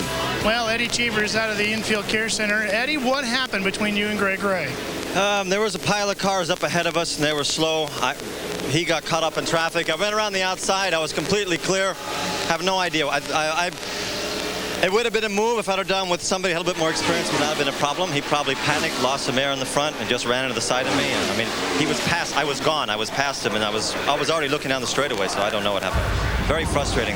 Stupid move. Very stupid move. When you're driving that close, you can't give up an inch one way or the other. So we had been passing a lot of times, and I got passed by Stewart. And past other people. It was just unfortunate. That's part of his learning experience, I guess. You shook your fist at him after the wreck. Did you get a chance to talk to him in the infield care center? He should sit down and look at the screen and have a little idea of what was going on. I mean, on a track like this, especially when you're in traffic, you pass high, you pass low, you pass every chance that you get. So when there was a group, there was an opportunity to go around the outside. I took it. I got all the way around. I'm straight, and all of a sudden I got hit from behind. There was no doubt in my mind who did it, because that was the only car on the inside. I'm particularly angry. It's very dangerous. It's not uncalled for. Eddie Cheever's car is hauled off to the garage area. Mike Joy with Tom Sneva and Billy Vogt joins us. The winner in Texas and off to a fine run in New Hampshire. When you got caught up in one of those accidents not of your own making, we're going to show it here and kind of have you describe what happened to us, to you up there in New Hampshire. You can see right here, J.J. Yaley gets loose, and I'm going to go around the outside of him, and then right there I get tagged. And not really a big deal, you know, I get the wall right there, but then I lose the steering and the car comes back across the track, and then right there Raul Boisel gets in the side of me.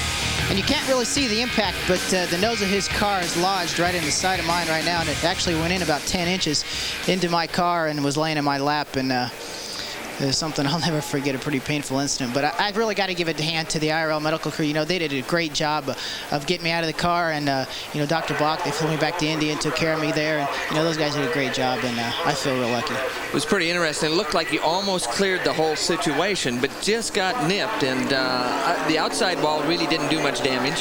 No damage at all. It was just all that impact right there, right at the end. And, you know, just some unfortunate deal.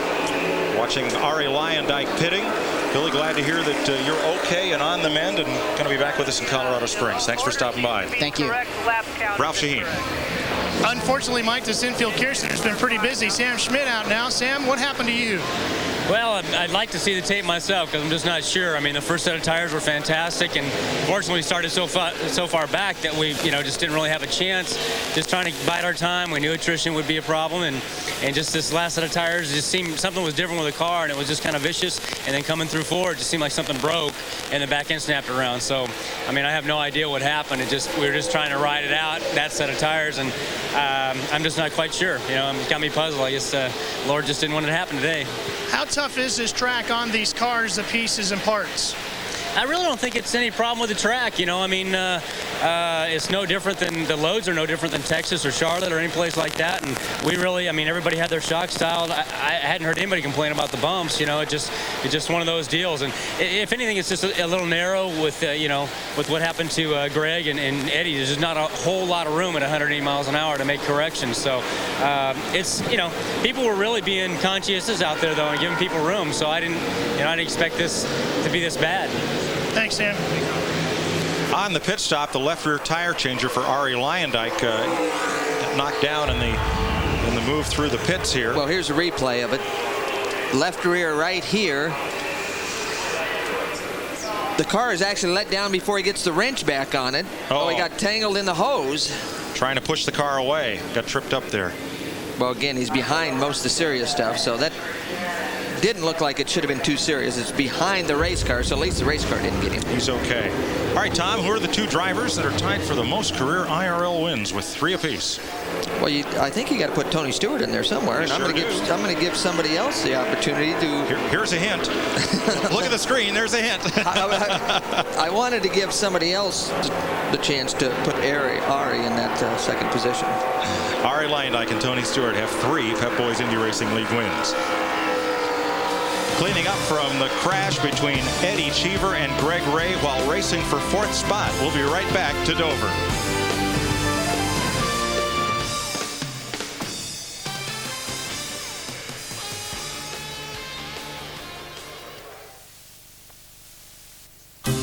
With the World Cup over, 2 missed their chance to shine on the world's greatest stage, Shearer, Gascoigne.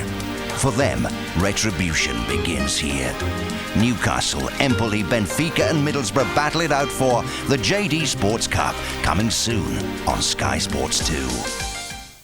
Everyone knows the old rules of photography. That's the right film for direct sunlight. But Kodak Gold Ultra breaks them all. Using the same film in here. Kodak Gold Ultra performs brilliantly in almost all conditions. Too dark! If this film isn't in your camera, imagine the pictures you'd miss. Kodak Gold Ultra. Film for all conditions.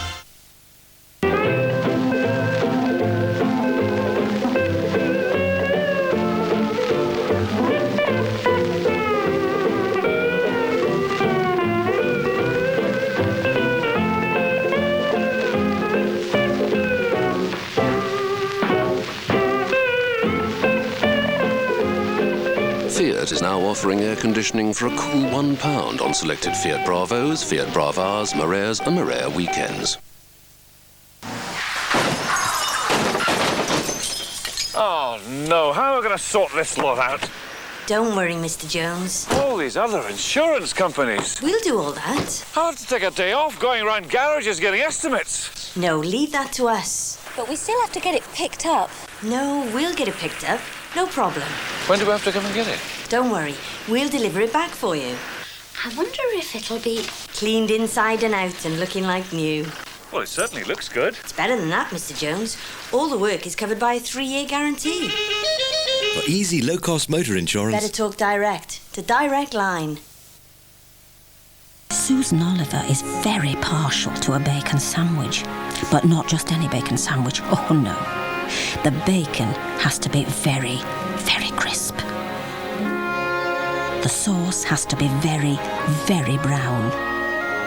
And the bread has to be very, very white. She admits to being a bit of a perfectionist, does our Susie. Must be the way she was raised. Consider yourself at home. Consider yourself one of the family. We take to you so strong. It's clear we're going to get along. Consider yourself, we're here. Consider yourself, part of the furniture. Consider yourself, our mate. We don't want to have no fuss. Whatever your financial needs, there's a place you know you can trust. No wonder over 20 million people now consider themselves part of the Halifax. Consider yourself one of us. Feeding time!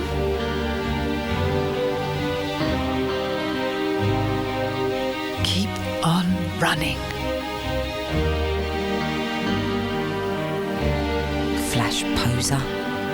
Can't resist 3 for 2s. Love boots.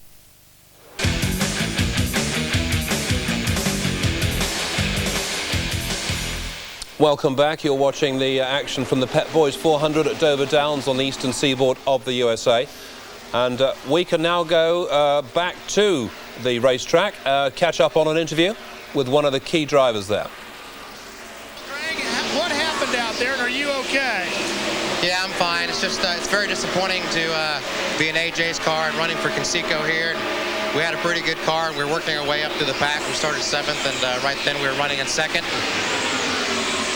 You know, I really think we were one of the fastest cars on the racetrack, and earlier that session, Eddie Cheever was blocking me, and I'd back up, and I'd run on him, and I was 4/10 a lap faster than he was, and on that restart, he tried to take a flyer on the outside on the 2nd lap, and he squeezed me down. I hit the apron, and I gathered the car up after that, but he just didn't give me enough room at the exit. and he cost us both the race. I mean, it's really disappointing. We're just barely, not even halfway, and that's just uncalled for. Apparently a difference of opinion, Mike. Sure is. One that'll be well, that talked interview about recorded after. just a few seconds ago with Greg Ray. We've already, of course, heard from Eddie Cheever, but we can now go back live to Dover Downs, pick up the action as we join our colleagues at CBS. Coasting to a halt. Yeah, a little smoke here. That's just fuel gathering up. The motor stopped a lot quicker than the fuel injection system did, and so that's just some fuel burning off there. We just crossed halfway, and Scott Sharp is the man at the front. Wilton, Connecticut native, go-karter, sports car national champion, IMSA World Sports Car driver, and now IndyCar racer. Well, and it's the Kelly Automotive Group. Here's Scott Goodyear that we saw had the problem earlier. Again, when you're 5 laps down early, you think you're pretty much out of the race, but with this kind of attrition, he still could be a factor. He is. He's the 11th place car. Dick Berggren. Moiselle is in the process of getting out of his race car right now. There's a lot of fluid here all over the ground. Smoke pouring out of the area where the radiators are. A disappointing day. He had run very fast in practice and thought he might have one of his career best days here at Dover, but it will not be. Stewart going around the outside of Robbie Unser in the Beverage Group car. That's third place for Tony Stewart now.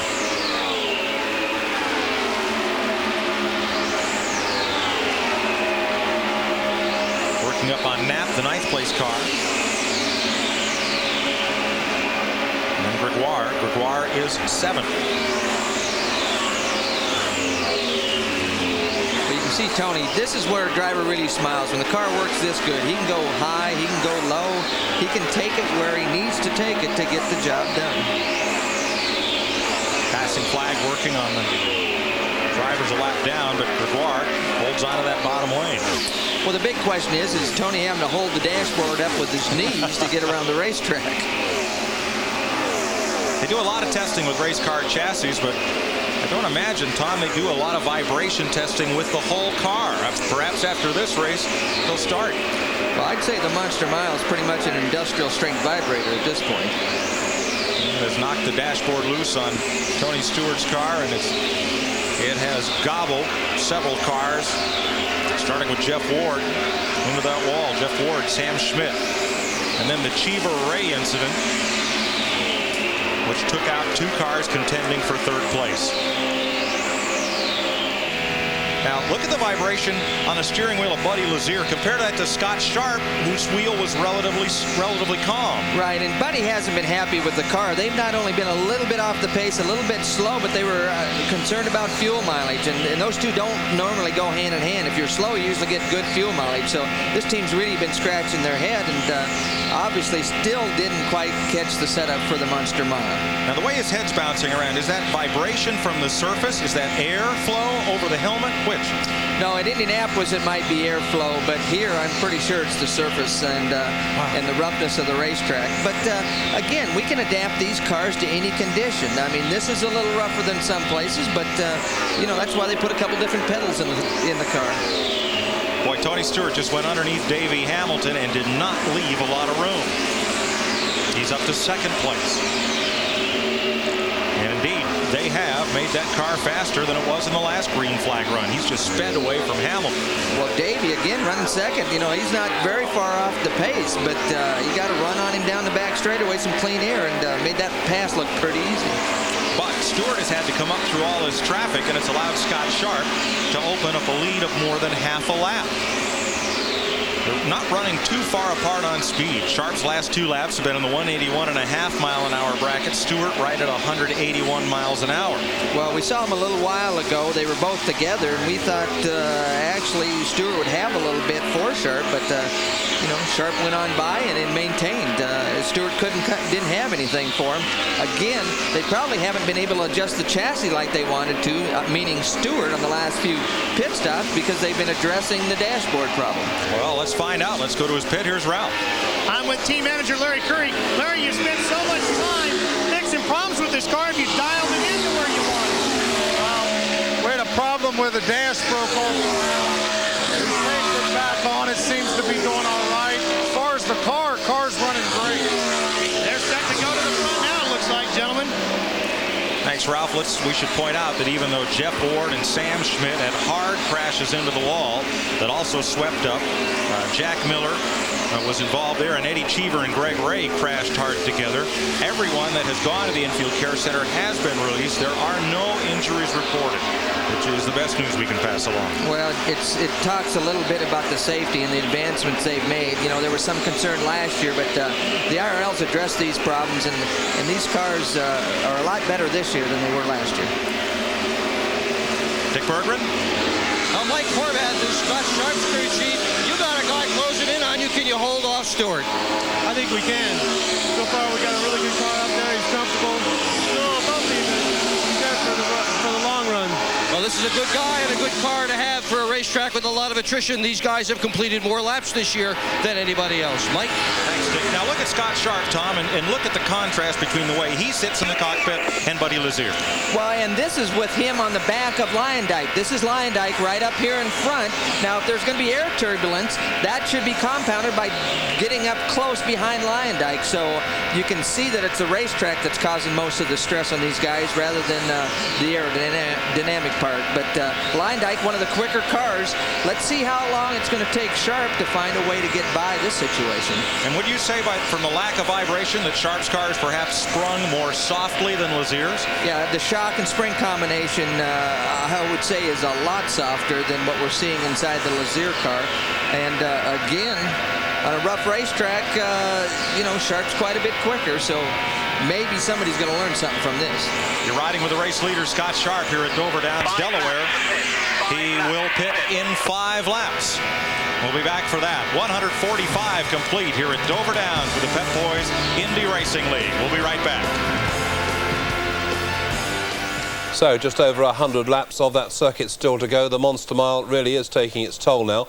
Let's just go to our guest here in the studio in London. Chris, I know you want to talk about the physical battle that the drivers face on a circuit like this, especially somebody like Buddy Lazier. We had a terrific shot a moment ago of him really wrestling with the wheel all the way around the circuit.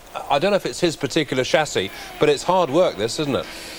Yeah, it's hard work for a number of reasons. Not only we can see here the whole car's shaking around, which makes it harder work for him just to hang onto the wheel and steer the thing around the corners, but it's an indication of how well sorted the team is with the car. They haven't found as good a setup as the race leaders. The springs and dampers on the car aren't absorbing the bumps as well, so there's less stability, less grip, so he's having to work harder to just get around the corners at the same speed. Well, he's slower, in fact. The whole thing makes it a lot harder work, so that the switched-on teams make it easier for the drivers. They make the car faster. Yeah, and that's what it's all about. It's impossible for the armchair spectator at home, or somebody like myself, to actually envisage what those drivers go through. I mean, at the end of a race like this, they must be physically, as you said, exhausted. Yeah, I mean, it's hard work. They're actually looking at the way they're driving. They're in a constant corner around that circuit, so there really is no point at which they can relax, but also where they can actually just relax their muscles. So their arms and shoulders are going to be hanging on and really putting a lot of effort into the steering all the time. And the G-force on the head and shoulders and neck alone must be enormous. Yeah, absolutely. You see the size of the necks. Next time we see an interview with one of the drivers, they won't have a neck. Their head will just go straight to the shoulders. They've got to be so fit. And the other fascinating thing we've seen just briefly in this race, Christopher, the communication. I mean, you know, how soon are we going to be able to hear Formula One drivers talking like some of these guys do to the TV fellas? Yeah, it makes for really great stuff. Only under a yellow to be able to ask them that sort of thing. You're not going to get them talking in full race speeds, but it makes just the whole spectacle that much more real. Terrific. It sure does, but having said all that, we can now see there's more incident at the track. Even as we were speaking, there's some other problem. Let's now see if we can return and find out what's happening. The year at Indy was having a fine run here. A green flag pit stop dropped him down 3 laps off the leader, but he was coming back and was in 8th place. Yeah, they're doing a tremendous job. Steve was doing an outstanding job. The crew was extremely happy all weekend with Steve in the car, and it looks like they're working on it a little bit. He's a little taller. He's a tall guy compared to a lot of these drivers, and again, looks like they're working a little bit to get Steve out of that race car. Now, when the caution came out, Scott Sharp was on pit road, and per the IRL rules, if you are past the entrance to pit road, you are okay to go and complete your pit stop. So he is done with his stop. The rest of the cars on the lead lap will likely pit during this caution when the pits open. Middle of the track, pace car. Middle of the track, pace car. In for middle of the track. So Mel Harder, IRL control on the radio. And here's Ralph. Mike, problems for Davey Hamilton. First off, the car had gotten very loose. That's why Tony Stewart whistled on past him. Then, as they were holding on, waiting for their pit stop to tighten up the car, suddenly the car started to lose power. They are changing the black box on the car right now, hoping that that will restore the big power back to this race machine. When actually, Davey, this crew came into the pits actually before the pits were open, but they needed to address this problem, get as much time as they could to try to solve that problem. And the pit stop was approved. We heard on the IRL radio that it was approved for him to pit. The way this rule works, Tom, they close the pits when the caution is out. That's so that the field can be gathered up by the pace car and then everyone pit at a safe speed. But if a car is either already in the pit lane or has a problem, they are allowed to pit, but just to address the problem. Then they have to go back out and then pit in sequence with the rest of the cars. Yeah, and it's really a great rule from a safety standpoint. When the pits were open under the yellow, we were forced to actually race to get into the pits. And the yellow's out because you need to slow the cars down. There's a problem out there. So I think it's been a great change and has helped the safety of the sport.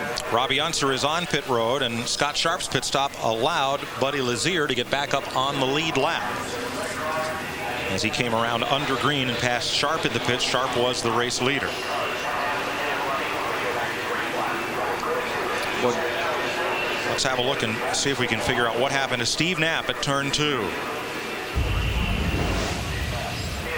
Again, this is coming out of turn 2. They come up the hill. Oh, he's in trouble way back in the corner. Right here he got in trouble. So something obviously broke entering the corner. And you know, when it breaks at that point on the entry, you get a good long run at the wall, and that's not what the driver wants to see. That car came around and hit left side. Well, it definitely did. So it broke real early getting in, and maybe did 360. Sometimes that can help. You scrub off some speed, and that can be a benefit to the driver. Yeah, you can see him right there. You can see Steve. They're pulling him out.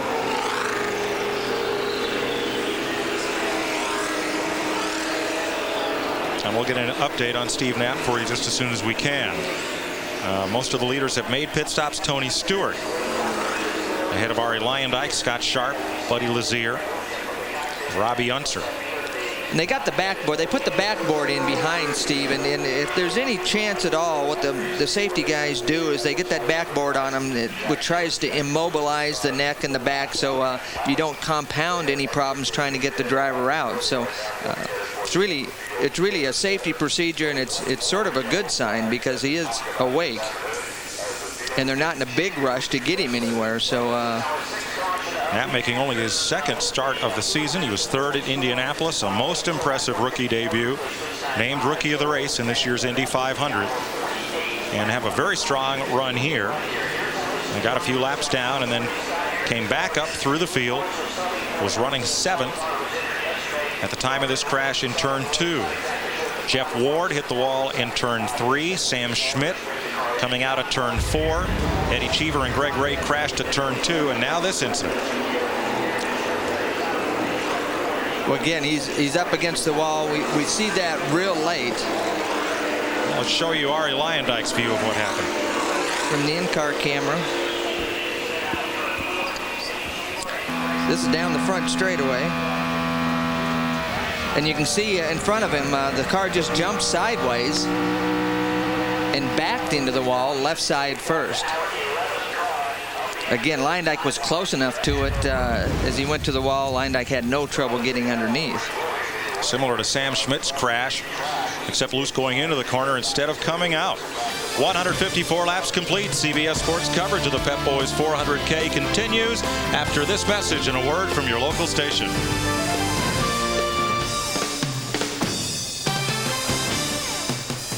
Well, it does appear, doesn't it, thankfully, that Steve Knapp is OK. At least he's out of the car. We'll obviously update you, as our colleagues will, at the track as soon as we have any definite information about him. But a mystery incident in some ways, boys, and I think we're going to say, Chris, aren't we, it could yet again be a case of mechanical failure, because the car suddenly seemed to just lose it and go into the wall. Well, we only had a very brief glimpse of what happened, but the incident happened very early in the corner. Yeah. And from the onboard shot from the car behind there, it looked as though the car broke away very, very suddenly. So yes. It didn't look as if he was in any trouble controlling the car before he actually suddenly speared offline. Do you get the impression that he was knocked out by the impact when he hit the wall? It stunned him. Well, it looked as though he certainly hit the wall backwards, and so he doesn't look like he's incurred any injury to himself. But when you go backwards into a wall at that sort of speed, it's quite a sudden shock. And you know, I've actually had the same sort of similar sort of myself. thing. Yeah. Well, thankfully you're here to tell the tale. But Christopher, this is maybe an indictment against this circuit. It's so demanding, so rough and so bumpy. Cars are literally falling apart. Well, as we've been watching these last few laps particularly, I must say I'm beginning to get a little bit worried. We've now had 7 major hits into the wall. The Cheever-Ray incident was their own fault. They were getting together. Yep. We think a number of things are broken. I don't know, the IRL's going to have to look very carefully at this circuit. See, the thing about that area, Baltimore, Washington area, it gets cold in the winter, and you're getting winter damage to this surface. The surface breaking up and getting rough. The surface was last laid in 1995, so it's had 3 hard winters since then, and it is bumpy, and I agree with Chris. It looked as though something broke under that consistent pounding and had poor Steve Knapp into the wall. You were making the point as the race was progressing that the NASCAR boys can't believe the speeds these fellas are doing. And actually this is testimony to their bravery and indeed the technological skills of these guys and the teams, that they can race at that sort of speed around a track as tough as this. Yeah, they've been doing 2 NASCAR races here for 25 years.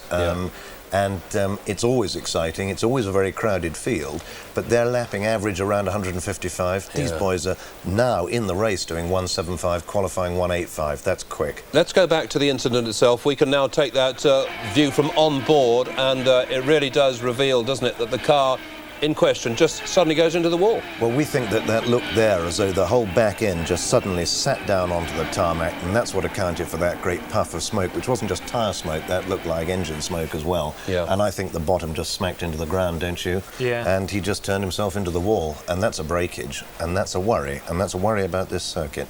OK, fine. Thank you, boys, very much indeed. We'll be back with you soon. Hopefully we can now cross back to the track and rejoin our colleagues with the race summary.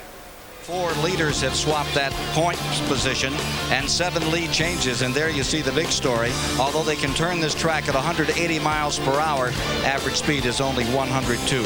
6 cautions, and the latest is for number 18, Steve Knapp, who crashes in turn 2, right where we saw Ray and Cheever in trouble not too long ago. Cleanup continues down here in the turn 2 area of the Monster Mile, which continues to gobble up competitors today. Just gobbling whole race teams, Ken. It's been quite a day. Let's have another look here. Tom Sneed will take us through this from Arie Luyendijk's car. This is inside Luyendijk's car. Again, right here is Steve Knapp. There's 1 car in between Luyendijk and the trouble. The back end just jumps sideways on him, jumps out. The car backs up into the wall, left rear first. If there was good news, the only good news would be that the driver, when you back him in, he doesn't get to see the crash. There's a look at Knapp's car, and you can see the left side pretty well cleaned off it here, as Knapp's car is hauled away. Joining us, Governor Tom Carper, Governor of the state of Delaware. You and your sons, big NASCAR fans here at the Monster Mile. But when that car spun around like that, when he hit the wall, that reminded me of my old Corvair Monza. The first car I ever used to do that to. They had trailing throttle oversteer. You lift the gas and away you go. Fortunately, we're a little more sophisticated with these now. What do you think of your first trip to IndyCar racing? The most exciting thing I've done as governor, I've been governor 5.5 years. The most exciting thing I've done is to drive a stock car around this track about 130 miles an hour. here. And the idea that these guys are going around 180 miles an hour is just awesome. My boys are 8 and 9. They're just next door, and they think this is pretty exciting. And thanks frankly, so do I. You bet. We're glad that you're here. We're all excited to see. Thanks for having us. You know, there's a little politics in racing every once in a while, also. We'll look forward to that speed limit in Delaware being raised to 130 miles an hour sometime soon. Well, I remind you when I became governor, I was a congressman for 10 years, and my first year or so were a period of adjustment, and I think maybe that's what we're going through here as well. Perhaps so. It's a tough learning curve sometimes when you go to a new racetrack for the first time. Well, we'll get there. Ari Lyondike completes his pit stop and rolls back out. As we work this caution flag for Steve Knapp's accident. We have nothing. We have, it hasn't changed since lap 110. Through the incident scene at turn 2, and they're working their way around the debris that's being cleaned up now and rejoin the field. Nobody covers racing like CBS Sportsline. You get the latest news and standings from the track, in-depth columns and driver bios, plus video highlights, interviews, and more. Get on the fast track at cbs.sportsline.com. They look like cops, they talk like cops. They're not cops, but they don't need a warrant to break into your home. Well, while our colleagues at CBS continue their own promotions, we'll just discuss the race so far. Don't worry, if there is any action, we'll go straight back. Christopher, what do you make of this race so far? Well, it seems a while since we discussed what's actually happening in the race, doesn't it? There's been so much incident going on, and we've been so fascinated by breakages in the cars and so on, the state of the track. Yeah, we slightly lost track of it. We were just saying, watching there, Ari Lyondike's looking quite strong, quite fancy him. But I don't know, we've got some lot of laps yet to do, and I'd be very surprised we're not going to have very many finishes. I mean, look for just 6 or 7 or 8 finishes, I reckon. No, we're certainly a long way to go. I mean, we're behind schedule here. This race is taking a lot longer, plenty of incident, and really, Chris, it's becoming a battle of attrition. We thought this would be short, sharp and furious, but it's actually turning out to be some real task here, isn't it? It certainly is, but having said that we're losing cars and we could end up at the end of the race with very few cars on the road, it only takes 2 cars to make a race, and you've got these 2 young guys at the head of the field, Scott Sharp and Tony Stewart there. Yeah. And they look like they're going to have a battle through to the end of the race, and it could be pretty entertaining. Stuart, do you think they've sorted his problems out? He looked so good early on, then he lost the lead. But what do you reckon? Well, let's see what they're doing here. Fitting some new tyres. They're not new. They're scrubbed tyres. So maybe they're doing their trick of swapping the stagger arrangement on the tyres to change the handling. Just missed a car there. But you know, they take the opportunity of these yellow flags incidents to come in and make slight adjustments to the cars, and a slight adjustment to a car that laps at over 180 miles an hour can make quite a big difference to the balance of the thing, which bearing in mind they've got long distances to. Okay, let's hear now what's coming from Dover Downs. He'll rejoin the field as Steve Knapp is going to be airlifted from the speedway. There is no tunnel at Dover for the ambulance to drive out, so they will airlift him from the racetrack to the hospital, and we'll give you further word when it's available.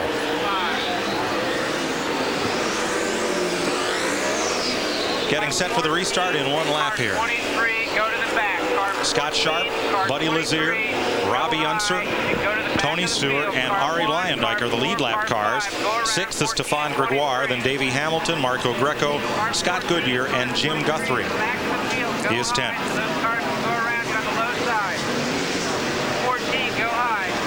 See that Steve Knapp has been stabilized there. The collar around his neck and head area, and being taken to the helicopter to be airlifted for treatment. You can hear in the background radio, that's IRL trying to let everybody know what to do, where the cars need to fit in, and how to get in line. Moving Davey Hamilton to the back of the line. And it may have been because of a stop before the pits were open and they did more than what was necessary to just run the car. We'll see. Scott Sharp rolls away from this field. He now has Buddy Lazier, who, remember, got back on the lead lap because Sharp was on pit road when the caution came out. Lazier is now the 2nd place car.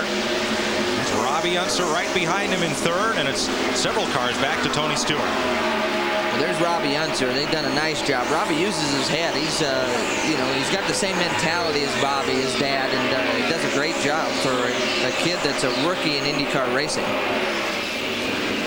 Unser runs in 3rd. Now Hamilton is now shown as 2 laps down. seconds, 2 laps lost on pit road, trying to make repairs to Davey Hamilton's car. Well, we can see Lazier in second, the blue car back here, right there. Buddy was off the pace early, took some advantage of the yellow situations, made adjustments in the car. With all these yellows, they've been able to make a lot of adjustments to the car, and you can see that Sharp is not running away from Lazier like he did earlier in the race. Makes a good case for being a couple laps down, not giving up on it, and coming right back to the front because the leader was in the pits when the caution came out. You see him take his left hand on the wheel, off the wheel there, just kind of squeeze it, get some circulation going? Well, they don't have much time, and so anytime you can try to give it a moment of rest, that's what they try to do. If you hear the engine noise, you can hear it. The motor isn't changing pitch too much. They're using a lot of pedal angle. Tom, I got to wonder, do you primarily steer with your right, pull with your left hand, or push across with your right hand? Drivers are obviously different. You can see him flexing the right and the left down the straightaway. He did that at Indy too, but you have a lot more time at a place like Indianapolis to relax those things. Again, Jim Guthrie up high. He's been off the pace a little bit all day and giving the guys a lot of room. Uh-oh, Stewart's in trouble. Stewart's in trouble. Is way off the pace. Coasting down the backstretch, he will make it into the pits. The track was clear for him to come across, but something has broken. It won't turn. Something's broken in the steering of Tony Stewart. We're hearing on the radio it won't turn right. Well, on ovals, most of the time you don't have to turn it right, but to keep them on the straightaway here, you actually have to be able to turn them both ways. 19 career Pep Boys Indy Racing League starts. 9 of those races he's not finished. See if Larry Curry and crew can fix it. Dick Berggren? Well, they're not really entirely sure what's going on, but all the work is at the back end of this race car, and this is such a disappointment. Last night, they worked on this car. They basically dismembered this entire car, took it all apart, checked absolutely everything, replaced anything that looked potentially faulty, just wanting to be absolutely sure that nothing failed. But something on the back end of the race car has failed. The engine cover is in the process of coming off, so the mechanics can go to work, and there is a very unpleasant odor up here from that race car. Something in the rear of Tony Stewart's car. Again, the pole sitter, but again, mechanical problems. Well, and it's amazing. You talked about the politics. We're down in the pits and we smell an odor. That's usually not something that is involved with the steering gear. So when they're saying that the car won't turn right, but they smell bad breath, those don't go together. Scott Sharp took the lead from Tony Stewart, drove away from him, and continues to hold the front spot over Buddy Lazier. Ralph? Dennis LaCava is the chief mechanic for Buddy Lazier. Boy, those yellows really helped you guys get yourself back up to speed. Are you right where you wanted to be now? We're doing good. We made a lot of changes last night. Trying to use that first run to sort the car out. We seem to have it going pretty good, so we're going to have to run down and see where we end up.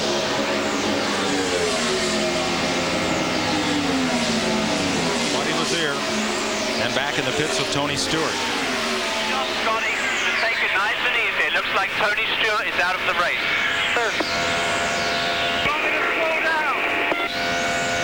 Well, you heard him try.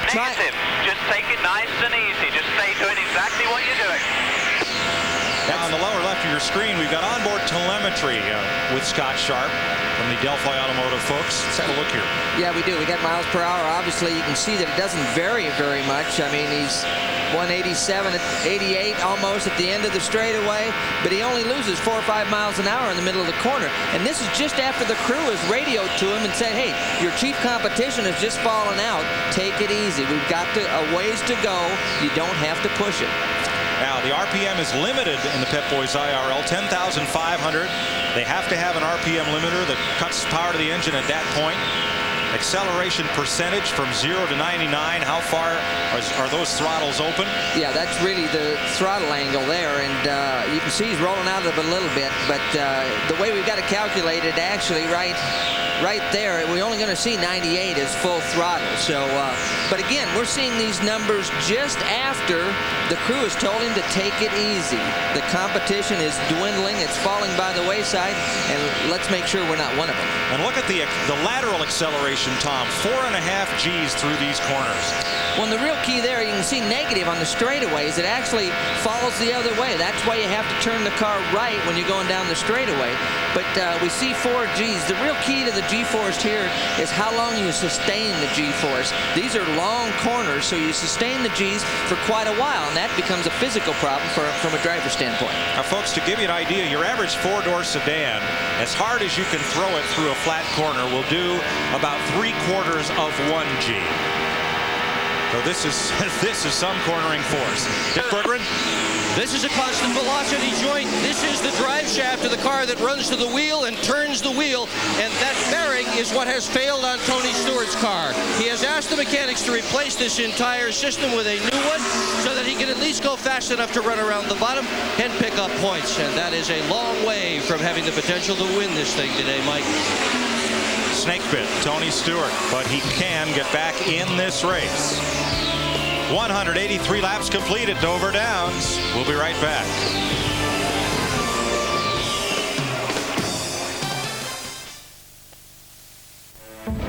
I have your son. Sean, what?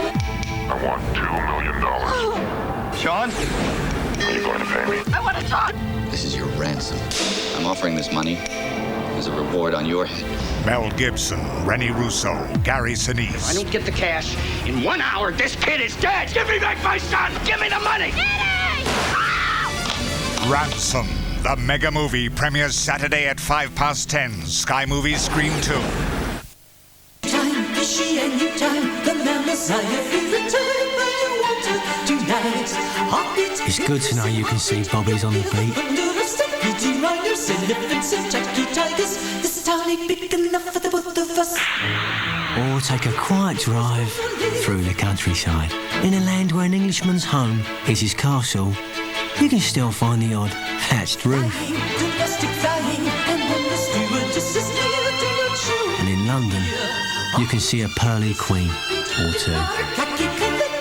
It's good to know things haven't changed a bit. The Rover 200. One to watch. An anonymous assassin with an unthinkable target. Perfect. Bruce Willis, Richard Gere, the Jackal. Rent the video now. And it's good to know that with prices from £8,995 and 0% APR, a Rover 200 is within your reach.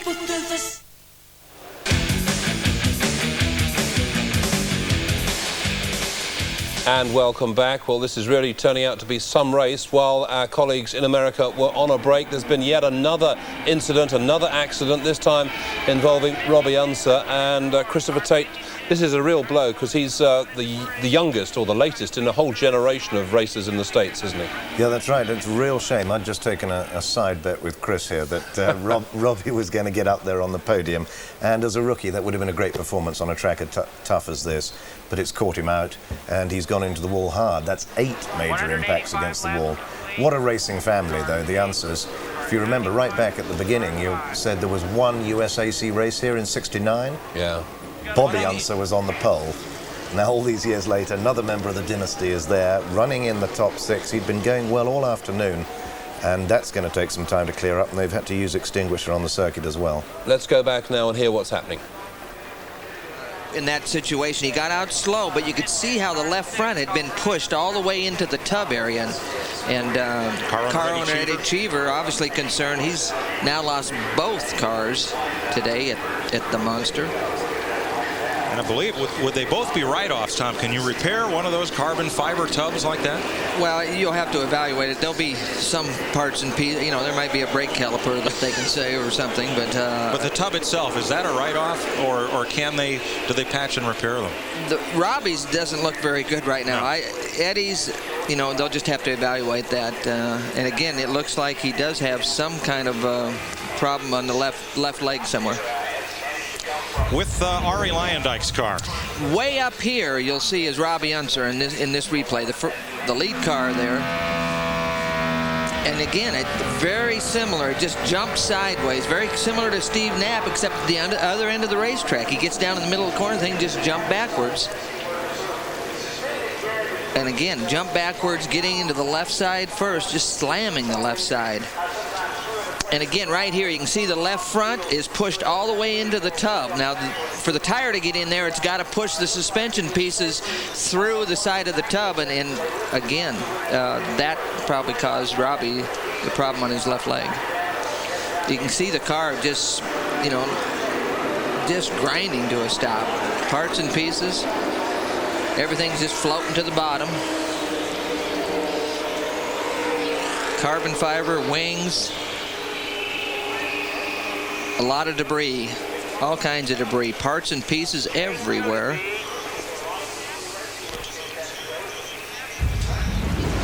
But Robbie Unser climbed out. He sat up in the car, talked with the medical officials, reached down and was feeling around the left leg area before he finally did climb out of the car and get a little help into the ambulance. There's his team owner, Eddie Cheever. Cheever has not yet had time to change into street clothes after the accident that he's been involved with Greg Ray.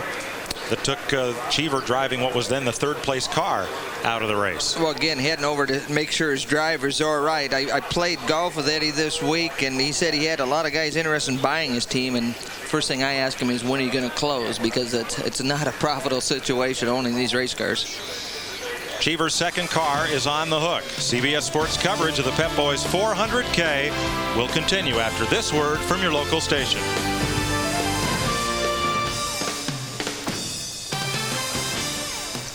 Well, yet another incident. Thankfully, it does appear that Robbie Unser is okay, but it raises questions yet again about the suitability of this circuit. And my two guests here in the studio, I think you both feel, do you not, that this track is starting to cause really problems that shouldn't be facing the drivers and the teams? I fear so, yeah. I mean, we're wondering about just the nature of the transition from the sharp angle banking down to the straightaway banking, and that seems to be that Robbie Unser's accident was in the same place. Absolutely. As the previous accident that affected Knapp and so on as well. I mean, this is... It's almost identical, the way the car left the middle, virtually, of the track and into the wall, and this backward impact. Monster mile, they call it, and they're not kidding, are they? This is really doing us not much good as a spectacle in constant competition, and it's a worry for these drivers. I hope Robbie Unser's legs are all right. Yeah, absolutely. Chris, you have to say that from the driver's point of view, I would imagine the teams too, there's going to be repercussions to all this, because nobody wants to go to a circuit like this and see everything just destroyed. Well, we just heard from one of the American commentators who'd spoken to Eddie Cheever, who owns his own car plus the car of Robbie Unser there, and he was saying that the team owners are not making profit. Well, these teams aren't there just for the fun of it. They're there as a business, and the reason they're not making a profit at the moment is because every other race they get a car smashed into the wall, and that you just don't have a small or cheap accident in this. But it's 30 years since these cars last race. You imagine it's going to be another 30 before they go back, because I mean this is just getting beyond a joke. I mean, this could be very serious. Yeah, it may well be a while before they come back here. I mean, as we know, the NASCAR cars race here twice a year. But those cars really are built like trucks. They're very strong, but they're big, heavy cars, and they're able to withstand the beating of the rough surface. Sure. Final brief point, Christopher, before we go back to the action. The problem for the IRL schedulers is that all the new circuits, the new ovals in the States, are being built in the Midwest and the Sun Belt, as they call it. And it's very important for the IRL to be up in the major metropolitan eastern seaboard, which is where Dover Downs is, right next to Washington, D.C., the nation's capital, and so on. But, if it means running on a snow-damaged circuit, it's going to cause problems, and it is. Yeah, it's certainly really not a risk worth taking, is it? Because, as you say, snow damage, ice damage, whatever, it's never worth it. Well, an exciting race still to go. We've still got a few laps to go. Let's hope there are no injuries and we have a clean run to the finish. I mean, you can understand them wanting to keep a race in that part of the world, sure, but there has to be a better option, doesn't there? There has to be a better option, and the problem is, as I say, there are a lot of circuits in Texas and in the southern states that they could go and run on, and they're going to Charlotte next, and testing this week, Tony Stewart lapped Charlotte at 228 miles an hour. Yeah. Now, when you have an accident at that speed, that's not so funny. Well, now, don't worry, because at home you're not missing any of the action. Our colleagues in America are still on a commercial break. We're keeping the action going here in the studio, but I think we can now go back to the track and rejoin CBS.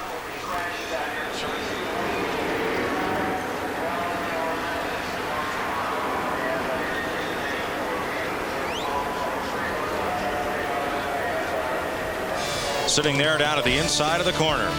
Our coverage from Dover Downs will continue after this. Well, it's all happening thick and fast, isn't it? They're catching us slightly unawares, but we were able to go briefly back to the circuit. But as you can see, our colleagues are taking quite a few commercial breaks, certainly more than we would like. But don't worry, you won't miss any of the action. We'll be going back there just as soon as we can. Christopher, let's just come back to the race itself, because again, it seems we're getting bogged down in detail here. We're losing the overall picture. How do you think this is going to turn out? Because you were mentioning just briefly a few moments ago, you fancied that Arie Luyendyk, who of course is pretty well a veteran these days, he's actually looking as if he's got the luck, and who knows, he could win this. Yeah, I mean, Arie's been around a long time. First won Indy, the big Indy 500 in 1990, and won it again a year ago. He's going to be strong. Scott Sharp, I think the car looks so much better set up. Those onboard pictures that Chris was talking about earlier with Buddy Lazier's car, I mean, I don't see him getting round to the front unless everybody else falls off. So I'm looking for Luyendyk to come up through, maybe to third, maybe second. But I don't know, it's going to be hard to catch Sharp. Scott Goodyear, we understand, is making a bit of a charge up through the field, and you know, last time we saw him, he's on the end of a tow rope, so anything could happen. And the Frenchman Stéphane Grégoire is now up in the top 6, and he's a bit of a silent runner. I admire his style. He just keeps in there steady, and he's been running very sensibly on the pace all through the afternoon. Chris, I haven't actually sort of pinned you down really as to the way you think this race might pan out. I know it's impossible, but get a pin, and who do you reckon? Well, I'll do just that. That's the thing with this type of racing. I mean, you have to say that Tony Stewart's car looked a fairly safe bet to be on the podium, but he had some mechanical damage. It's just so unpredictable for that reason. You know, we've got Scott Sharp in a fairly comfortable position at the moment. Are you a Luyendyk fan? I mean, you know, Christopher seems to think he's going well. No, I prefer the younger driver. Scott Sharp, he'll do it. You think so? If his car lasts. You never know, do you? Right, I think we are just about able to cross back to the circuit. Let me just remind you, it's the Dover Downs action. That's where it's coming from. It's the Pep Boys 400. Thankfully, the racing is just about to get underway once again. We can now cross back to our colleagues at CBS in a moment. We understand a slight delay in getting back to the racing. It's in fact taking longer than we thought, because there has been so much incident, so much action both on and off the track here. But I think we can now go back to Dover Downs. No, we're waiting on that word any second now. We have on Steve Knapp, but you saw him helicoptered out of the speedway to Kent General Hospital. It was reported that he was awake and alert and talking with the caregivers, and has been taken to the hospital for observation. If we get further word, we'll pass it on to you. Brian Tyler back in the race. 47 laps down. They made repairs to Tyler's car, and he's going back out. 1969 was the last time Indy cars were at Dover, August 24th. Competitors that day include number 12, Gordon Johncock, who finished second. Number 15, Al Unser Sr., and number 20, Jim Malloy. Mario Andretti's in the number 2. He's the sandwich there. And on the inside, 68, Jerry Carl. And there's your winner, Art Pollard, number 57, in a Plymouth-powered Indy car. August 1969. A.J. Foyt was in that race. He finished 19th, Tom, and A.J. took home $285. Well, back then, the cars only cost about $500. Did you see those things? Yeah. Buddy Lazier in the pits. Second place. And away. Again, this is late pit stops into this yellow, trying to give them enough fuel in these cars to maybe go to the finish. Scott Sharp, race leader behind the Olds Aurora pace car. Sharp started racing in karts at age 8. He's going to pit this lap and make a stop and cycle around there. Won 50 of 75 go-kart stops and was on his way. His dad, multiple all-time SCCA champion. Well, getting down in the apron, so he's going into the pits. Okay, watch your speed. Let's make it nice and easy. Put it right on the marks. Nice, clean pit stop. Should be his last pit stop of the day. He won his first ever SCCA race. There's Jim Harbaugh, Baltimore Ravens quarterback. You're going to see a lot of him on CBS this fall. He's the part owner of race team here. Reset fuel. Scott Sharp in.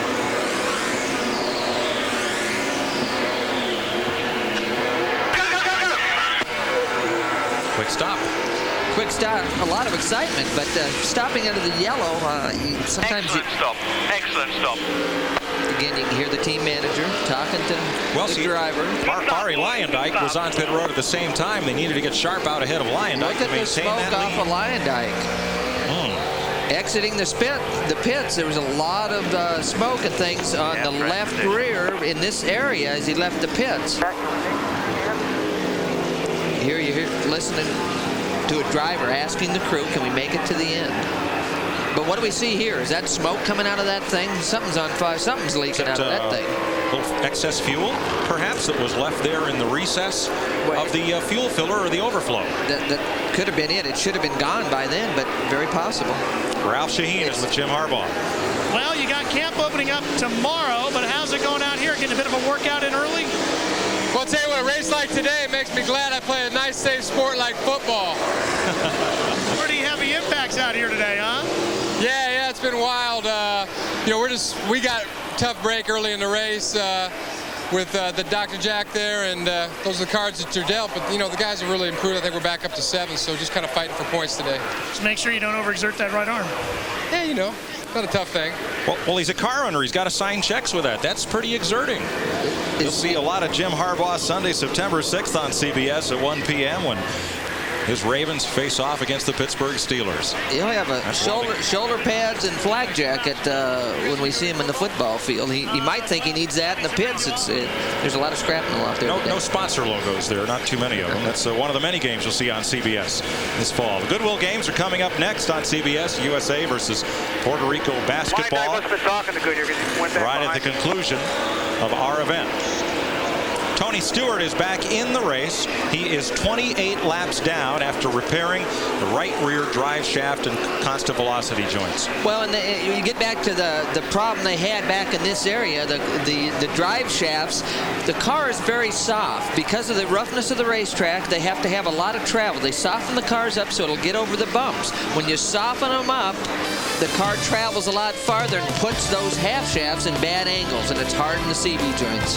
We're under caution at Dover, and we'll be right back.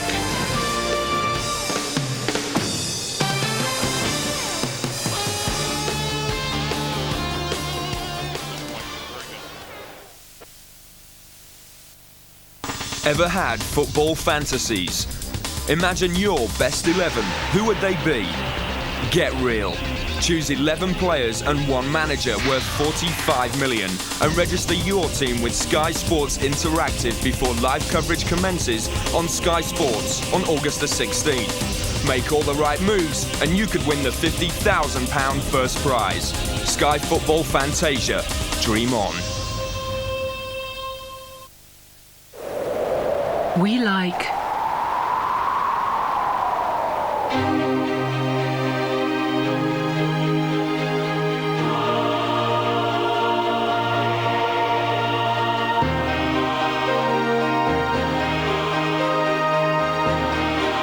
we don't like.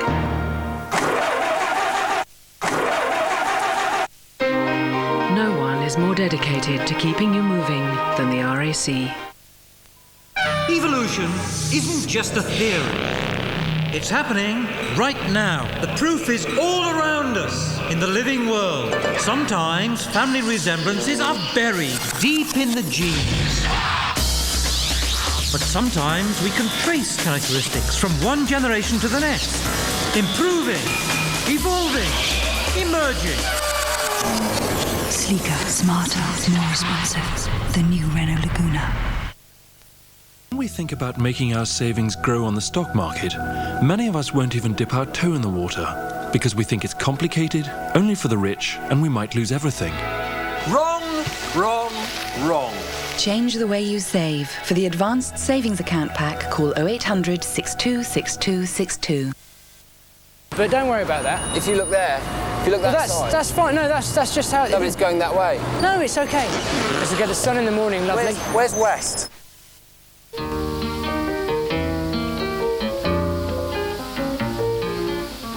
Why do you whisper, green grass? Why tell the trees what ain't so? Whispering. You can cut 1/3 off UK calls on Saturdays in September. Call 0800 241424 now to register for BT's Chatterday Saturday. But once again, fast, Tony Stewart way down to the race leader after repairing that right rear. Well, you can see the traffic on this restart. I mean, they were interlocked wheel to wheel and somehow got away with that, Mike. Lead battle's a good one. Buddy Lazier, Scott Sharp dives to the inside.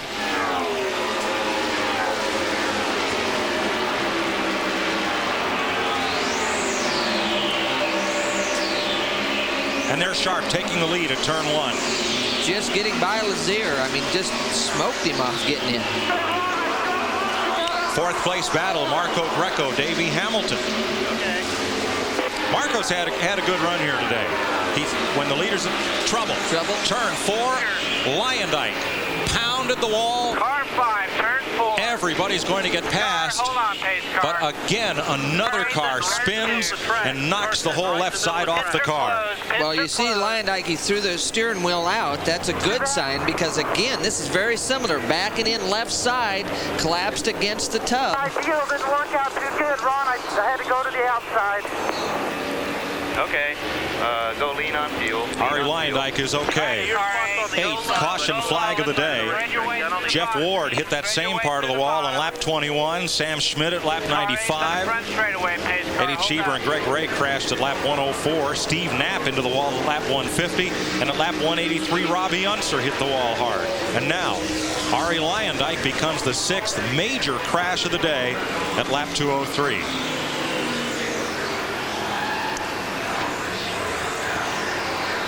I can't tell there. Lyondike looks a little disgusted. I don't know if he's disgusted with himself, the car, the racetrack, or one of the other drivers. Pits are open. Pits are open. You got him, pace car. Good job.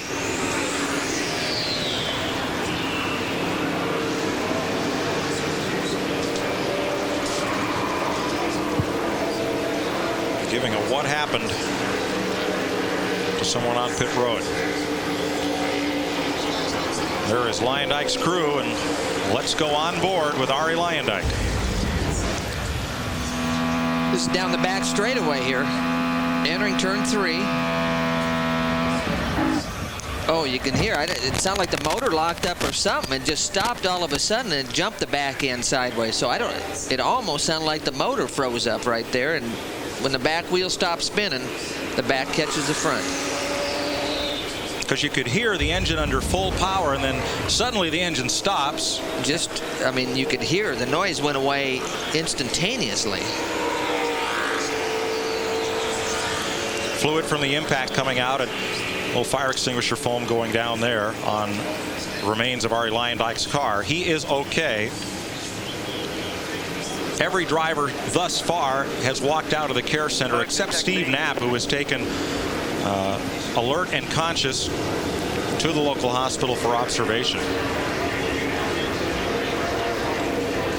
But this did not appear to be a loss of control or a cut tire. Listen to the sound of the engine here in this replay.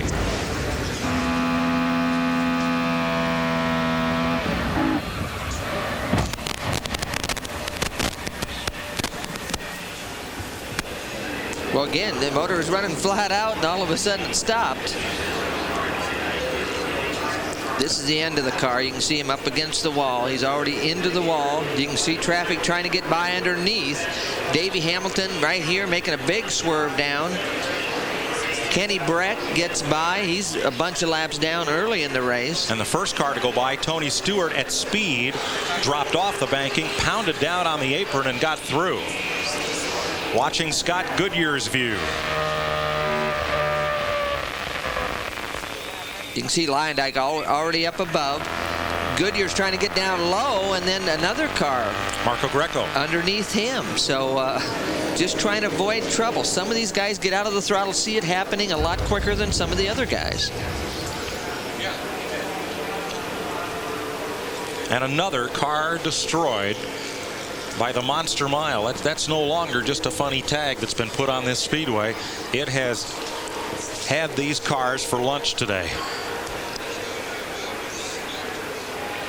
One driver practiced here and before qualifying elected not to continue. He's with Ralph. That would be Buzz Calkins. Buzz, why did you end up not racing here this weekend? Well, I think it was kind of the circumstance where we blew an engine right before qualifying yesterday, and really wouldn't have had enough time to get back into the qualifying line. So we came out, we've kind of been, the last couple races kind of been going on kind of a downward spiral. So I think we need to take this race off and take Charlotte off, kind of reevaluate where we are, and get back into a more competitive position by the time we get back to Colorado Springs. Now, you had an opportunity to get some practice laps in, and you've obviously watched what happened here today. What's your assessment of this racetrack today and what you're seeing? Well, I think everybody knew coming into it was going to be a difficult place just because how bumpy it was and the speeds and how close everybody was running together. So it's actually been a lot better than maybe I would have expected at first. But I don't think there's any problems with the track. They did a good job grinding down a lot of the bumps that made it better than where we were when we came back testing. And so it's just one of those things that's tough on cars, and just hope for a safe finish. We'll be going next to the Goodwill Games where the U.S. leads Puerto Rico 14-8 in basketball. You'll see that at the conclusion of today's race. 41 laps to go here at Dover Downs, Delaware. We'll be right back.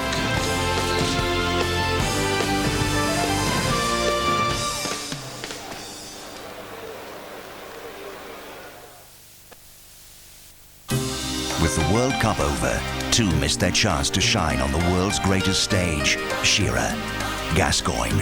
For them, retribution begins here. Newcastle, Empoli, Benfica and Middlesbrough battle it out for the JD Sports Cup, coming soon on Sky Sports 2. Here he comes now. Well, get on with it. Oh, Alan McCoist, that must be one of your finest achievements. A 0% finance offer from Vauxhall. Yeah, God, fantastic. Talk us through the deal, will you? Here. Well, I nipped into the showroom, paid the deposit, and went off down the right in a brand new car. Brilliant, eh? And the small print on the screen? It's all part of the modern advertisement. So you'll continue paying 0%, yeah? Yeah, can I go now? Any chance of a lift home? Okay, cheers. No? Bye now. Oh, well, I'll take the bus then. 0% finance from Vauxhall. Bye.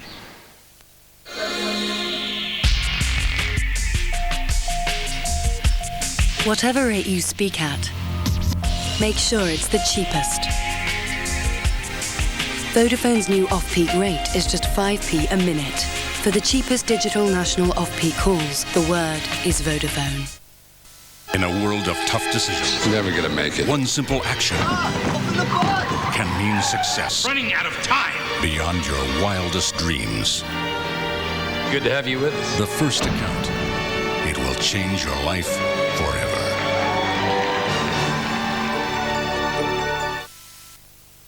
Bonjour my British chums. I would like to introduce you to my new fruity friend. It is Round 3, the intensely fruity fruit pastil lolly. Oh, he says he is English? But it cannot be. You are too fashionable, too colorful, too fruity to be English. Oh, but I forgot. Le stick. So plain, so pedestrian, so boring, so British. An intensely fruity experience on a very British stick. One to watch. An anonymous assassin with an unthinkable target. Perfect. Bruce Willis, Richard Gere, the Jackal. Rent the video now. Inside this tiny PC is a big built-in advantage. We make it with technology so advanced, it will handle the software of the future. Our home entertainment system has the latest Intel Pentium 2 processor. It gives you awesome graphics at breathtaking speed. Yet all this quality comes at a remarkably low price. Because we don't just make our PCs, we sell them direct in our own nationwide showrooms. Come and see amazing tiny PCs with Intel Pentium 2 processors. Call 0800 321 000 for your nearest showroom. You've probably been there on holiday. Welcome to Spain. You probably loved it. The sun. Sea. Beaches. You probably adored the people. Bit mucky, bit smelly. Revolting. You probably enjoyed their hobbies. They chuck cows off buildings and that. And you must have loved their food. No traditional restaurant is complete without bull's testicles. Relive your favourite holiday moments. Goodness gracious, his balls are on fire. Bloody Foreigners, tonight at 10, first on Sky One.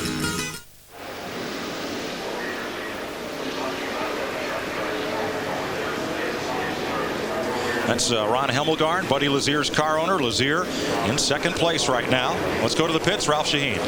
Dennis LaCave is the chief mechanic for Buddy Lazier. Well, Dennis, you've seen a lot of incidents today. Are you concerned now as we get to 207 laps that maybe this is a little bit of uncharted territory as far as reliability goes? Well, definitely is. This track's taken its toll so far in quite a few cars, but I believe that our car is set to go.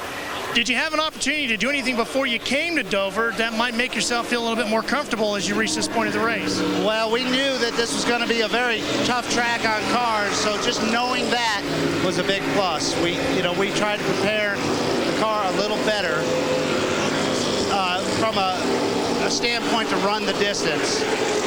How's Buddy hanging in there? Is he surviving the mental and physical strain? Buddy's doing well. He's doing exceptionally well. Remember as well, gentlemen, that Buddy Lazier was a world-class skier, so he is also a very exceptional athlete.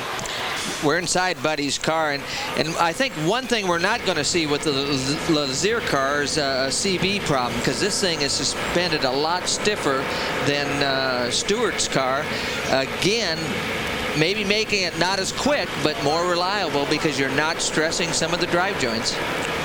We'll be back to Dover Downs to get an update from Michelle Tafoya with the USA versus Puerto Rico basketball when we come back. You're watching the Pep Boys. Well, it's all starting to happen, really, but unfortunately rather slowly. Obviously, this race taking shape, but some of the incident is spoiling the overall racing action.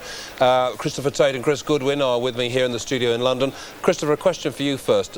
Just on a general note, I think one of the things that's fascinating here at this end is hearing so many English voices when we're listening to drivers and teams talking. A lot of English voices there, so what's the story? It's a great feature of American racing, David. You walk down the pit lane anywhere in America and you can hear English, Australian and New Zealand voices, because for some reason, with Britain as the centre of the world's motor racing industry, that's where everybody goes. And if you're a good English engineer, race engineer, and you're rather fed up with standing in the pouring rain at Alton Park, you know, a couple of years in the sun doing IndyCar racing, good stuff. And we hear a lot of them on the radio talking to the drivers. And that's true down pit lanes in all the major American series except NASCAR. Right, and Chris, is this your experience knowing that the American scene as you do, that English drivers and team managers and whatever, they're held in high regard by some of the Americans? Absolutely, I think it's commonly known that the standard, general standard of motor racing is higher over this side of the Atlantic, or it has been anyway. And over the years, the Americans have benefited from the knowledge and experience that the English drivers, engineers, mechanics and designers have got to offer.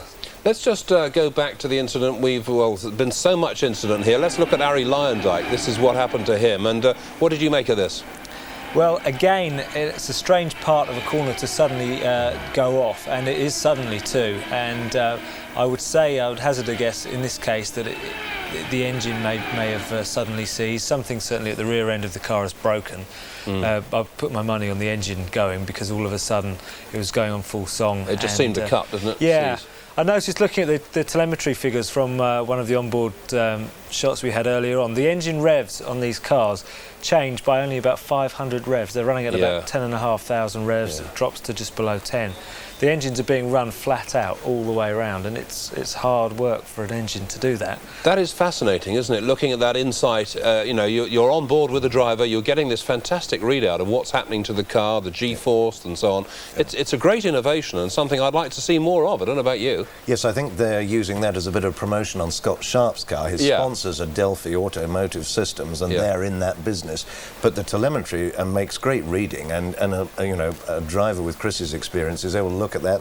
see so much more. It makes it so much more interesting for the television viewer as well. It's Yeah. great. Let's have more of it. Yes, I mean, it really does put you in the hot seat. I mean, we've seen any number of cars go around a track, but actually to go on board and get that instant readout and feel of what's happening to the car, I think is most impressive, especially those G-forces around the bends. Yes, amazing, aren't they? The only bit we missed from the onboard, however, was Tony Stewart with the dashboard falling into his lap, which I think would have given all of us a real start there on the circuit.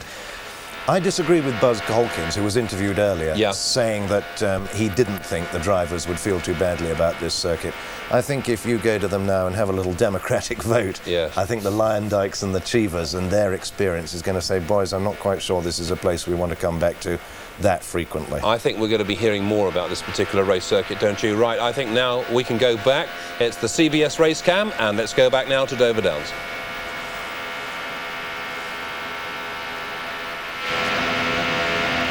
That's Scott Sharp's rear end, and way up at the top of the screen there's Buddy Lazier. And the right side of your screen, you're on board with Lazier. Battle for third place, Marco Greco having his finest day in his Pep Boys Indy Racing League career. He's in the red car, leading Davey Hamilton. He has never finished higher than 8th this season, higher than 4th in his career. Well, these guys, third place car. These guys started on opposite ends of the fields. Greco had a problem qualifying, had to start at the very back of the pack.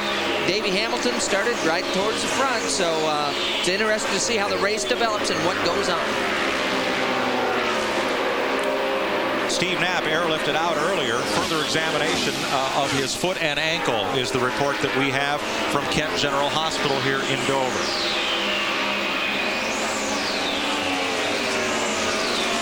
Laps to go. Excuse me. Next time by 2:21 complete. The board is updated. 2:48 is the race. 27 laps to go. You can watch the different cars come off on these camera angles, how much they bounce around compared to each other. Again, quite a bit of difference on the handling packages that these cars are attempting to get the job done with. Again, Marco Greco. International Sports Limited for Greco. And up front, Scott Sharp,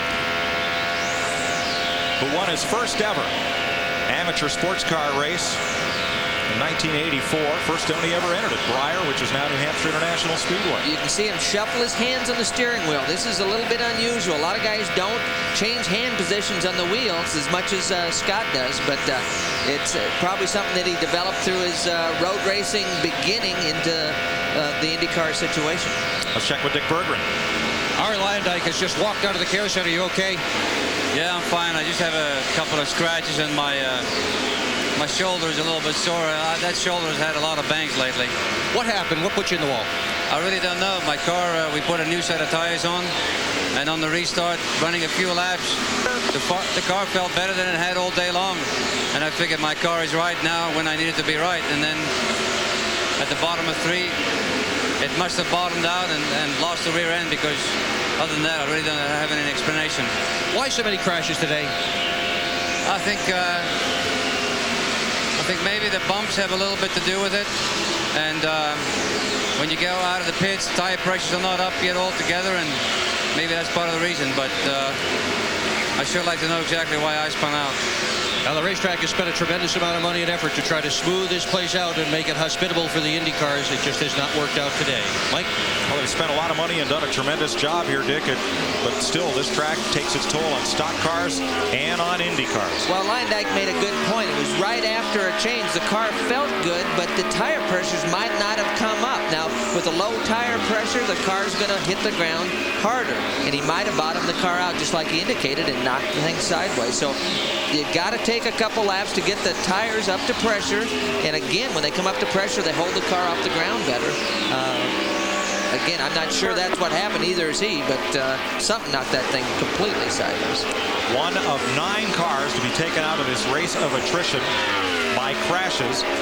6 very hard hits with the wall. Ari Lyondike the latest, Robbie Unser, Steve Knapp, Eddie Cheever, Greg Ray, Sam Schmidt, and Jeff Ward have had hard impacts with the wall. And all climbed out, except Knapp was assisted from his car, and they're having a look at his leg and ankle, or ankle and foot rather. Jim Guthrie just being bypassed by Lazier, having a good comeback drive. Now here's second place, Buddy Lazier in that purple car. And you see how much ground he has to make up on race leader Scott Sharp there at start-finish. Well, and I'm a little bit surprised. You know, with the kind of attrition we're seeing, you would think that the leader would just go hard enough to keep ahead of somebody else, because at this point you can't afford to put any more stress on these things than they've already received. Ralph? I'm standing by with Mike Hobath. There's the chief mechanic for Scott Sharp. Are you guys setting Scott up to just casually cruise it in, or are you still running as hard as you were in the beginning?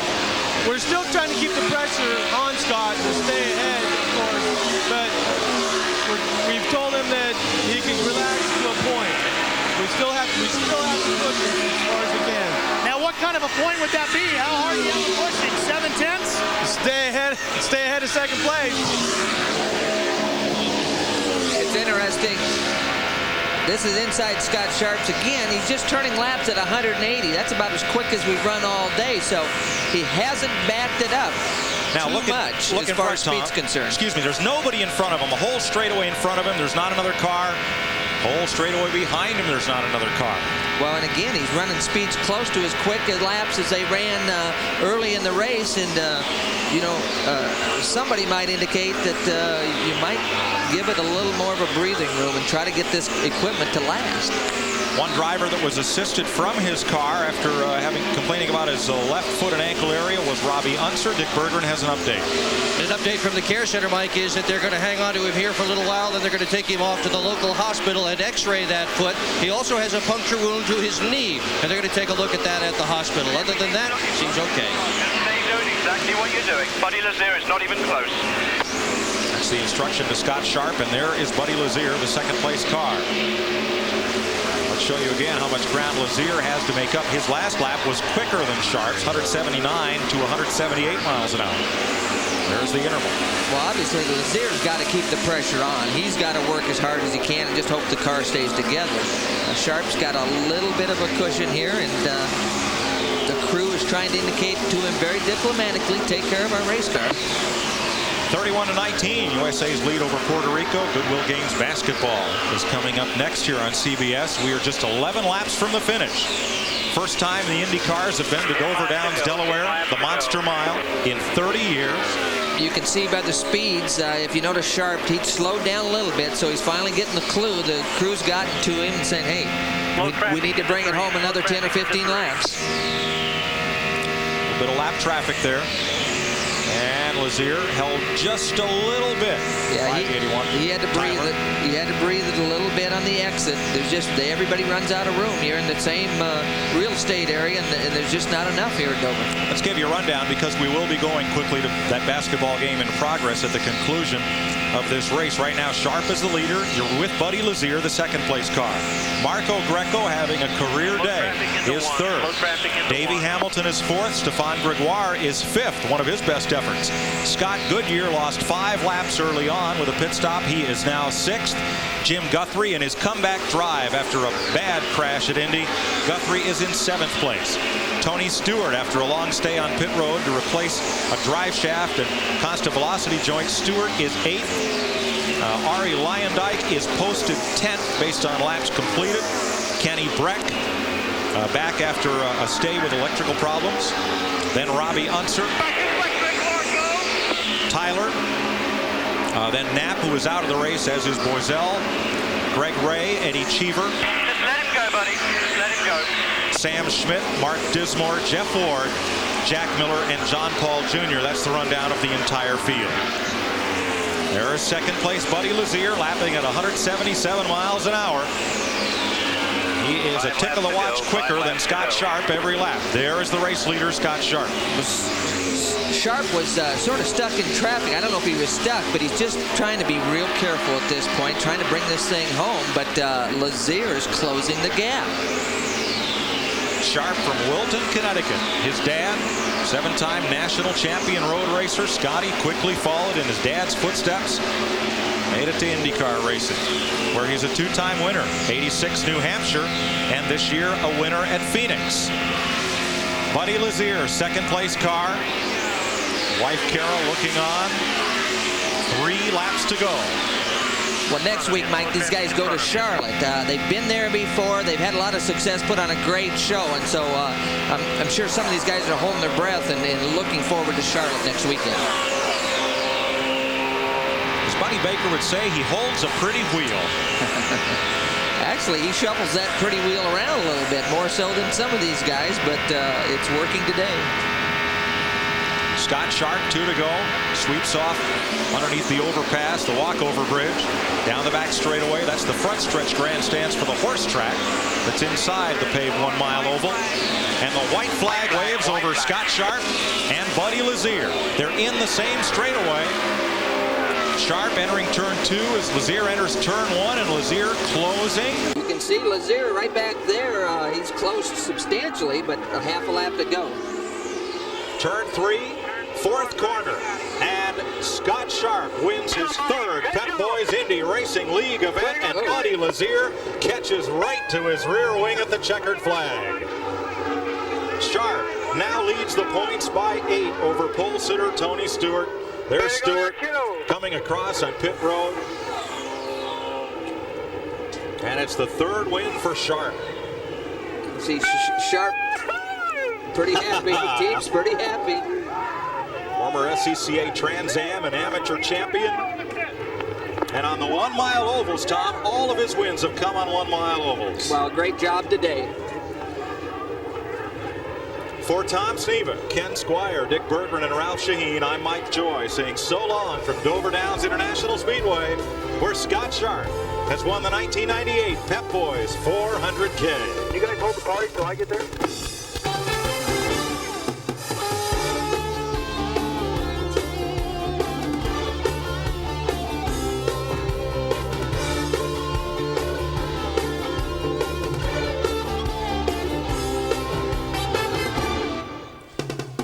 This has been a presentation of CBS Sports.